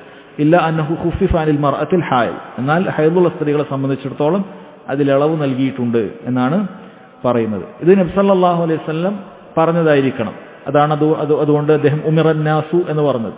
ജനങ്ങൾ കൽപ്പിക്കപ്പെട്ടു എന്ന് പറഞ്ഞാൽ അൽ ആമിർ മൻഹു, ആരാണ് കൽപ്പിച്ചത്? നബി സല്ലല്ലാഹു അലൈഹി വസല്ലം. നബി സല്ലല്ലാഹു അലൈഹി വസല്ലം ജനങ്ങളോട് കൽപ്പിച്ചു എന്നാണ് അതിൽ നിന്നും മനസ്സിലാക്കേണ്ടത്. അത് അവസാനമായി നമ്മൾ മക്കയിൽ നിന്നും പിരിയുമ്പോൾ നമ്മൾ അവസാനമായി ചെയ്യേണ്ട കാര്യം അവിടെ തവാഫ് ചെയ്യുക എന്നുള്ളതാണ്. എന്നാൽ അത് ഹൈലുള്ള സ്ത്രീകളെ സംബന്ധിച്ചിടത്തോളം അവർക്ക് ഇളവുണ്ട്, അത് അവർ ചെയ്യേണ്ടതില്ല എന്നാണ് മനസ്സിലാക്കുന്നത്. 10ാമത്തെ ഹദീസ് عن عبد الله بن عمر رضي الله عنهما قال استأذن العباس بن عبد المطلب رسول الله صلى الله عليه وسلم أن يبيت بمكة ليالي منى من أجل سقايته فأذن له. عبد الله بن عمر رضي الله عنهما പറയാണ്, ഇസ്തഅദന പെർമിഷൻ ചോദിച്ചു, അനുവാദം ചോദിച്ചു അൽ അബ്ബാസ് ബിൻ അബ്ദുൽ മുത്തലിബ്, നബി സല്ലല്ലാഹു അലൈഹി വസല്ലമയുടെ ഉപ്പയുടെ സഹോദരരിൽ ഒരാളായ അൽ അബ്ബാസ് ബിൻ അബ്ദുൽ മുത്തലിബ്. അദ്ദേഹം നബി സല്ലല്ലാഹു അലൈഹി വസല്ലമയോട് എന്ത് ചോദിച്ചു? പെർമിഷൻ ചോദിച്ചു. അൻ യബീത ബിമക്ക ലയാലിയ മിന, മിനയിൽ ആളുകൾ നിൽക്കേണ്ട രാവുകളുണ്ടല്ലോ, ദുൽഹിജ്ജ 11, 12, 13 രാവുകളിൽ ആളുകൾ മിനയിലാണ് കിടന്നുറങ്ങുക. അപ്പം ആ ദിവസത്തിൽ അദ്ദേഹം എന്ത് ചെയ്യാണ്? പെർമിഷൻ ചോദിക്കുകയാണ്. എന്ത് ചെയ്യണം? അദ്ദേഹം മക്കത്ത് തന്നെ അദ്ദേഹത്തിന് കഴിച്ചു കൂട്ടണം. എന്താണ് അദ്ദേഹത്തിന്റെ ആവശ്യം? മിൻ അജ്ലി സിഖായത്തിഹി, അദ്ദേഹം ഹാജിമാർക്ക് നല്ല മധുര പാനീയങ്ങളൊക്കെ നൽകിയിരുന്നു എന്ന് കാണാൻ സാധിക്കും. അങ്ങനെ അവർക്ക് വെള്ളം കുടിപ്പിക്കലും മറ്റും അവരെ ഖിദ്മത്തിനൊക്കെ വേണ്ടിയിട്ട് അദ്ദേഹം മക്കത്ത് തന്നെ നിൽക്കട്ടെ, അദ്ദേഹം ഈ ദിവസങ്ങൾ മിനയിൽ ടെന്റിൽ ഉണ്ടാവുകയില്ല എന്ന് അദ്ദേഹം പെർമിഷൻ ചോദിച്ചു. ഫഅദിന ലഹ്, നബി സല്ലല്ലാഹു അലൈഹി വസല്ലം അതിന് അനുമതി നൽകി എന്നാണ്. ഇപ്പം ഇതിന്റെ ഹദീസിന്റെ വിഷയം ഹുക്മു തർക്കിൽ മബീതി ബിമിന, മിനയിൽ രാത്രി ടെന്റിൽ കിടന്നുറങ്ങുന്നത് ഒഴിവാക്കുന്നതിന്റെ വിധിയാണ് ഈ ഹദീസിൽ ചർച്ച ചെയ്യുന്നത്. സഹോദരങ്ങളെ, അദ്ദേഹം എന്താണ് ചെയ്തിരുന്നതെന്ന് പറഞ്ഞു കഴിഞ്ഞാൽ അദ്ദേഹം സംസമും അതുപോലെ തന്നെ ഉണക്കമുന്തിരി അത് ഉണ്ടാക്കിയിട്ടുള്ള ചില പാനീയങ്ങളൊക്കെ അദ്ദേഹം, അത് ജാഹിലിയ കാലത്ത് തന്നെ ആളുകളൊക്കെ ചെയ്തിരുന്ന കാര്യമാണ്. അപ്പം അദ്ദേഹം അതിനുശേഷം ഇസ്ലാമിലേക്ക് വന്നതിന് ശേഷവും അങ്ങനെ ഹാജിമാർക്ക് ഖിദ്മത്ത് ചെയ്യുന്നവർക്ക് നല്ല പാനീയങ്ങളൊക്കെ അദ്ദേഹം കൊടുക്കാൻ വേണ്ടി ഇരുന്നിരുന്നു.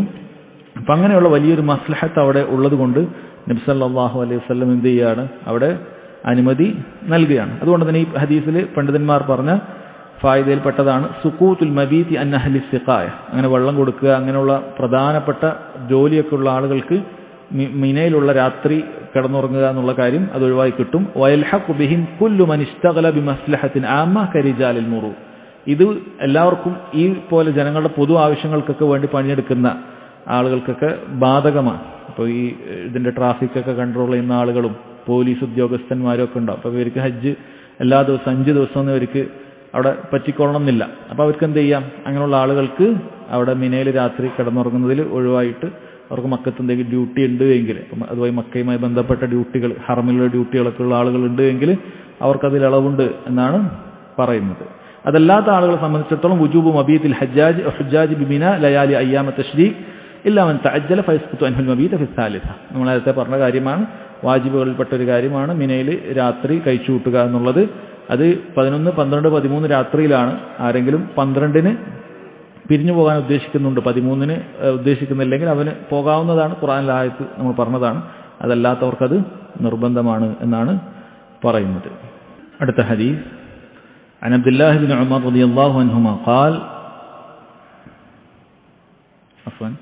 عن عبد الله بن عمر رضي الله عنهما قال جمع النبي صلى الله عليه وسلم بين المغرب والعشاء بجمع لكل واحدة منهما إقامة ولم يسبح بينهما ولا على إثر واحدة منهما. عبد الله بن عمر رضي الله عنهما പറയാണ്, നബി സല്ലല്ലാഹു അലൈഹി വസല്ലം മഗ്രിബും ഇശയും ജംഇൽ വെച്ച് ജംഅ് ചെയ്തു എന്ന് പറഞ്ഞാൽ മഗ്രിബും ഇശയും ഒരുമിച്ച് നിസ്കരിച്ചു എന്നാണ് ജംഇൽ വെച്ച് എന്നുകൊണ്ട് ഉദ്ദേശിക്കുന്നത് മുസ്ദലിഫയുടെ മറ്റൊരു പേരാണ് ജംഅ എന്ന് പറയുന്നത്. ആളുകൾ ഒരുമിച്ച് കൂടുന്നത് കൊണ്ട് അതിന് മറ്റൊരു പേരുമുണ്ട്. മുസ്ദലിഫയ്ക്ക് ജംഅ എന്ന് പറയുന്ന പേരുമുണ്ട്. മുസ്ദലിഫയിൽ വെച്ച് നബി സല്ലല്ലാഹു അലൈഹി വസല്ലം മഗ്രിബും ഇശയും ജംആക്കി നിസ്കരിച്ചു എന്നാണ് പറഞ്ഞത്. നമ്മൾ പറഞ്ഞു എപ്പോഴാണ് ഒരാൾ മുസ്ദലിഫയിലേക്ക് പോകുന്നത്? അത് അറഫയിൽ നിന്നും സൂര്യൻ അസ്തമിച്ചതിന് ശേഷമാണ് ഒരാൾ മുസ്ദലിഫയിലേക്ക് പോയി തുടങ്ങുന്നത്. അപ്പം അങ്ങനെ മുസ്ദലിഫയിലേക്ക് പോയാൽ അയാൾ ചെയ്യേണ്ടത് മഗ്രിബും ഇശയും ഒരുമിച്ച് ജംഉ തഖീറാക്കി നിസ്കരിക്കുക എന്നുള്ളതാണ് വേണ്ടത്. അഥവാ ഇശാഇന്റെ സമയത്ത് മഗ്രിബ് 3ഉം ഇശ 2ഉം ആക്കിയിട്ടായിരിക്കും നിസ്കരിക്കുക. എങ്ങനെയാണ് നബി സല്ലല്ലാഹു അലൈഹി വസല്ലം നിസ്കരിച്ചത്? ലികുല്ലി വാഹിദത്തിൻ മിൻഹുമാ ഇഖാമ, രണ്ടിനും ഇഖാമത്ത് കൊടുത്തിട്ടുണ്ട് എന്ന് പറഞ്ഞു. രണ്ടിനും ഇഖാമത്ത് കൊടുത്തിട്ടുണ്ട്. വലം യുസബ്ബിഹ് ബൈനഹുമ, ഇതിനിടയിൽ തസ്ബീഹ് നടത്തിയിട്ടില്ല എന്നുകൊണ്ട് ഇവിടെ ഉദ്ദേശിക്കുന്നത് അത് സുന്നത്ത് നിസ്കരിച്ചിട്ടില്ല എന്നാണ്. സുന്നത്ത് നിസ്കരിച്ചിട്ടില്ല. കാരണം സുബ്ഹ എന്ന് പറയുന്നത് സുന്നത്ത് നിസ്കാരത്തിന് പറയും. നിസ്കാരത്തിന് അങ്ങനെ ഒരു പേരുണ്ട്. ഒരുപാട് തസ്ബീഹുകളും മറ്റുമൊക്കെ ഉള്ളതുകൊണ്ട് നിസ്കാരത്തിനുള്ള ഒരു പേര് അങ്ങനെ സുബ്ഹ എന്ന് പറയാറുണ്ട്. വലം യുസബ്ബിഹ് ബൈനഹുമ എന്ന് പറഞ്ഞാൽ അതിൻ്റെ ഇടയിൽ തസ്ബീഹ് ചൊല്ലിയിട്ടില്ല എന്നല്ല, മറിച്ച് ഖിലാഫില്ലാത്ത, അഭിപ്രായ വ്യത്യാസമില്ലാത്ത കാര്യമാണ്. അതിനിടയിൽ സുന്നത്ത് നിസ്കരിച്ചിട്ടില്ല എന്നാണ് അർത്ഥം. വല അല ഇസ്രി വാഹിദത്തിൻ മിൻഹുമ, ഇത് രണ്ടിന്റെയും ഇസ്ർ എന്ന് പറഞ്ഞാൽ അഖിബ, അതിന്റെ പിന്നിൽ, അതിന് ശേഷവും നിസ്കരിച്ചിട്ടില്ല. ഇടയിൽ എന്ന് പറയുമ്പോൾ മഗ്രിബിന്റെ ശേഷം നിസ്കരിച്ചിട്ടില്ല എന്നുള്ളത് പെട്ടിട്ടുണ്ട്. അതുകൊണ്ട് അദ്ദേഹം ഉദ്ദേശിച്ചത് വല അല ഇസ്രി വാഹിദത്തിൻ മിൻഹുമ എന്ന് പറഞ്ഞാൽ ഇശാക്ക് ശേഷവും ഒന്നും നിസ്കരിച്ചിട്ടില്ല. അപ്പൊ മഗ്രിബിന് ശേഷവും നിസ്കരിച്ചിട്ടില്ല, ഇശാക്ക് ശേഷവും നിസ്കരിച്ചിട്ടില്ല എന്നാണ് അതുകൊണ്ട് ഉദ്ദേശിക്കുന്നത്. ഇവിടെ സഹോദരങ്ങളെ, യാത്രയിലാകുന്ന സമയത്ത് മഗ്രിബിന്റെയും ഇശായുടെയും ഒക്കെ സുന്നത്ത് നിസ്കാരങ്ങൾ നമുക്ക് ഒഴിവാക്കാവുന്നതാണ് എന്ന് പണ്ഡിതന്മാർ പറഞ്ഞതാണ്. കാരണം നബി സല്ലല്ലാഹു അലൈഹി വസല്ലം യാത്രയിൽ ഫജ്റിന് മുമ്പുള്ള 2 റക്അത്ത് സുന്നത്ത് മാത്രമാണ് എന്ത് ചെയ്തിട്ടുള്ളത്, അത് നിർവഹിച്ചിട്ടുള്ളത്. ആ സുന്നത്ത് നിസ്കാരം വളരെയധികം ശ്രേഷ്ഠതയുള്ളതാണ്. നബി സല്ലല്ലാഹു അലൈഹി വസല്ലം നാട്ടിലായിരിക്കുമ്പോഴും യാത്രയിലായിരിക്കുമ്പോഴും അത് ഒഴിവാക്കിയിട്ടേ ഇല്ല. കാരണം അവിടെ പറഞ്ഞിട്ടുള്ളത് റക്അത്ത് അൽ ഫജ്രി ഖൈറും മിനദ് ദുനിയ വമാ ഫീഹ, ഫജ്റിന് മുമ്പുള്ള 2 റക്അത്ത് എന്ന് പറയുന്നത് ദുനിയാവിലുള്ള മുഴുവൻ കാര്യത്തെക്കാളും ശ്രേഷ്ഠതയുള്ളതാണ് എന്നാണ് അറിയിച്ചത്. അത് അവിടുന്ന് യാത്രയിൽ പോലും ഒഴിവാക്കുമായിരുന്നില്ല എന്നാണ് നബി സല്ലല്ലാഹു അലൈഹി വസല്ലമയിൽ നിന്നും ആയിഷ റളിയല്ലാഹു അൻഹ ഉദ്ധരിച്ചത് നമുക്ക് കാണാൻ സാധിക്കുന്നത്. എന്നാൽ ഇവിടെ മഗ്രിബിന് ശേഷമുള്ളത് ഒഴിവാക്കിയിട്ടുണ്ട്, ഇശാക്ക് ശേഷമുള്ളത് ഒഴിവാക്കിയിട്ടുണ്ട്. അപ്പോൾ ഇശാക്ക് ശേഷമുള്ള വിത്ർ നബി സല്ലല്ലാഹു അലൈഹി വസല്ലം നിസ്കരിച്ചിട്ടുണ്ടോ? ഇവിടെ ഇബ്നു ഉമർ റളിയല്ലാഹു അൻഹുമ അദ്ദേഹത്തിന്റെ സംസാരത്തിൽ നിസ്കരിച്ചിട്ടില്ല എന്നാണ് മനസ്സിലാവുക. പണ്ഡിതന്മാർ പറഞ്ഞു നബി സല്ലല്ലാഹു അലൈഹി വസല്ലം മുസ്ദലിഫയുടെ രാത്രി നിസ്കാരം എന്തായാലും നിർവഹിച്ചിട്ടില്ല. മുസ്ദലിഫയുടെ രാത്രിയിൽ അവിടെ ഉറങ്ങുക എന്നുള്ളതാണ് സുന്നത്ത്. ഫജ്റിന് മുമ്പ് എഴുന്നേറ്റിട്ട് വിത്ർ മാത്രം അന്ന് നിസ്കരിച്ചാൽ മതി. അന്ന് ദീർഘമായിട്ടുള്ള നബി സല്ലല്ലാഹു അലൈഹി വസല്ലം സാധാരണ നിസ്കരിക്കുന്നത് പോലെയുള്ള രാത്രി നിസ്കാരം നിസ്കരിച്ചിട്ടില്ല. അതുകൊണ്ട് തന്നെ മുസ്ദലിഫയിൽ രാത്രിയിലുള്ള ഇബാദത്ത് എന്ന് പറയുന്നത് കിടന്നുറങ്ങുക എന്നുള്ളതാണ്. കാരണം അറഫയിൽ നിന്ന് ക്ഷീണിച്ചിട്ടാണ് വരുന്നത്, അപ്പോൾ വിശ്രമം വേണം. പിറ്റേന്ന് ദുൽഹിജ്ജ 10 ഹജ്ജിന്റെ ഏറ്റവും വലിയ അമലുകളെല്ലാം നടക്കാൻ പോവുകയാണ്, വിശ്രമം ആവശ്യമാണ്. അതുകൊണ്ട് രാത്രി ഉറക്കമൊഴിക്കേണ്ടതില്ല, നന്നായി ഉറങ്ങുക എന്നുള്ളതാണ് ചെയ്യേണ്ടത്. അതുകൊണ്ട് തന്നെ നബി സല്ലല്ലാഹു അലൈഹി വസല്ലം രാത്രിയിലുള്ള ദീർഘമായ നിസ്കാരം ഒഴിവാക്കി വിത്ർ മാത്രമാണ് നിസ്കരിച്ചത് എന്ന് കാണാൻ സാധിക്കും. ഇബ്നു ഉമർ റളിയല്ലാഹു അൻഹുമ അത് റിവായത്ത് ചെയ്യാത്തത് പണ്ഡിതന്മാർ പറഞ്ഞു, ഒന്നുകിൽ ഇബ്നു ഉമർ റളിയല്ലാഹു അൻഹുമക്ക് അത് അറിഞ്ഞിട്ടുണ്ടാവുകയില്ല, അത് അദ്ദേഹം ഇശാക്ക് ശേഷമൊന്നും നിസ്കരിക്കുന്നത് കണ്ടിട്ടില്ല, അതാണ് അദ്ദേഹം പറഞ്ഞത് എന്നാണ് പറഞ്ഞിട്ടുള്ളത്. അതുകൊണ്ട് തന്നെ പണ്ഡിതന്മാർ ഇതിൽ ഫായിദയായി പറഞ്ഞതാണ് ലാ യുശ്റഉ ഇഹ്യാഉ ലൈലത്തിൽ മുസ്ദലിഫ ബിസ്സലാത്തിൻ വലാ ദുആ. നമ്മൾ മുസ്ദലിഫയിൽ കഴിയുന്ന രാത്രിയിൽ ദുആ കൊണ്ടോ നിസ്കാരം കൊണ്ടോ ഹയാത്താക്കേണ്ടതില്ല, അത് സുന്നത്തല്ല. അല്ല, ഓരോന്നിനും അതിൻ്റെതായ സുന്നത്തുകളുണ്ട്. രാത്രിയിൽ ഇബാദത്തുകൾ വർദ്ധിപ്പിക്കുക എന്നുള്ളത് ഫദ്ലുള്ള കാര്യമാണ്. പക്ഷെ മുസ്ദലിഫയിൽ കഴിയുന്ന രാത്രി അങ്ങനെ ഹയാത്താക്കേണ്ടതില്ല, നിസ്കാരം കൊണ്ടും ആക്കേണ്ടതില്ല, ദുആ കൊണ്ടും ആക്കേണ്ടതില്ല. മറിച്ച് മുസ്ദലിഫയിലെത്തി മഗ്രിബ് ഇശ നിസ്കരിച്ച് നമ്മൾ ആവശ്യമുള്ള കാര്യങ്ങൾ ഭക്ഷണം മറ്റുമൊക്കെ കഴിഞ്ഞാൽ വേഗം കിടന്നുറങ്ങുക എന്നുള്ളതാണ് നമുക്ക് നല്ലത്. അതുപോലെ മറ്റൊരു ഫായിദ മശ്റൂഇയ്യത്തു തർക്കി റാത്തിബത്തൈ അൽ മഗ്രിബ് വൽ ഇശാ ഫി സഫർ വകദാലിക റാത്തിബത്തു ദുഹർ അമ്മ റാത്തിബത്തുൽ ഫജ്രി ഫലാ തുത്രകു ഹദറൻ വലാ സഫറ എന്ന് പറഞ്ഞതാണ്. മഗ്രിബിന്റെ ഇശയുടെയും റവാത്തിബ് സുന്നത്തുകൾ ഒഴിവാക്കൽ യാത്രയിൽ സുന്നത്താണ്. അതുപോലെ ളുഹറിന്റേതും അങ്ങനെ തന്നെ. അസറിന് ഏതായാലും റവാത്തിബ് സുന്നത്തില്ല. എന്നാൽ ഫജ്റിന്റേത് ഫലാ തുത്രകു ഹദറൻ വലാ സഫറ, യാത്രയിലാകട്ടെ നാട്ടിലാകട്ടെ അത് ഒഴിവാക്കരുത് എന്നാണ് പറഞ്ഞിട്ടുള്ളത്. അതുപോലെ മശ്റൂഇയ്യത്തുൽ ഇഖാമ ലികുല്ലി സലാത്തി മിനൽ മജ്മുഅത്തൈൻ, നമ്മൾ ജമാഅക്കുന്ന സമയത്ത് 2 നിസ്കാരത്തിന് എന്ത് ചെയ്യണം, നമ്മൾ ഇഖാമത്ത് കൊടുക്കണം. ഇപ്പം മഗ്രിബ് നിസ്കരിച്ച് ഇശ ഉടനെ തന്നെ ഒരാൾ ജമാഅക്കുന്നുണ്ടെങ്കിൽ അവിടെ ഇശായുടെ ഇഖാമത്ത് അയാൾ കൊടുക്കണം, ബാങ്ക് വിളിക്കേണ്ടതില്ല, ഇഖാമത്ത് കൊടുക്കണം. ളുഹർ അസറൊക്കെ നിസ്കരിക്കുമ്പോൾ അങ്ങനെ തന്നെ. അപ്പോൾ ളുഹറിന്റെ ബാങ്ക് കേൾക്കാത്തൊരു സ്ഥലത്തു നിന്നാണ് നമ്മൾ നിസ്കരിക്കുന്നത് എങ്കിൽ ഇന്നൊരു സ്ഥലത്താണ് നമ്മൾ ആദ്യം ബാങ്ക് വിളിക്കണം, പിന്നെ ഇഖാമത്ത് വിളിച്ചിട്ട് ളുഹർ 2 റക്അത്ത് നിസ്കരിക്കുക, പിന്നെ ഇഖാമത്ത് വിളിച്ചിട്ട് അസർ നിസ്കരിക്കുക. അതാണ് ചെയ്യേണ്ടത്. ഇതാണ് സഹോദരങ്ങളെ ഈ ഹദീസിലുള്ള ഫായിദ. ഇൻഷാ അല്ലാഹ് അതിന് ഒരു അധ്യായം കൂടി ഉണ്ട്. ബാബുൽ മുഹ്രിം യഅകുലു മിൻ സൈദിൽ ഹലാൽ. വേട്ടയിൽ നിന്നും, ഹലാലായ വേട്ടയിൽ നിന്നും ഒരു ഇഹ്റാമിൽ പ്രവേശിച്ച ഒരാൾക്ക് കഴിക്കാൻ അനുവാദമുണ്ടോ എന്നറിയിക്കുന്ന 2 ഹദീസുകളുള്ള ഒരു അധ്യായമുണ്ട്. ഇൻഷാ അല്ലാഹ് അത് കിതാബുൽ ഹജ്ജിലെ അവസാനത്തെ അധ്യായമാണ്. അടുത്ത ക്ലാസ്സിൽ മനസ്സിലാക്കാം. വഹദ വല്ലാഹു തആല അഅലം വസല്ലല്ലാഹു അലാ നബീന മുഹമ്മദ് വഅലാ ആലിഹി വസഹ്ബിഹി വസല്ലം.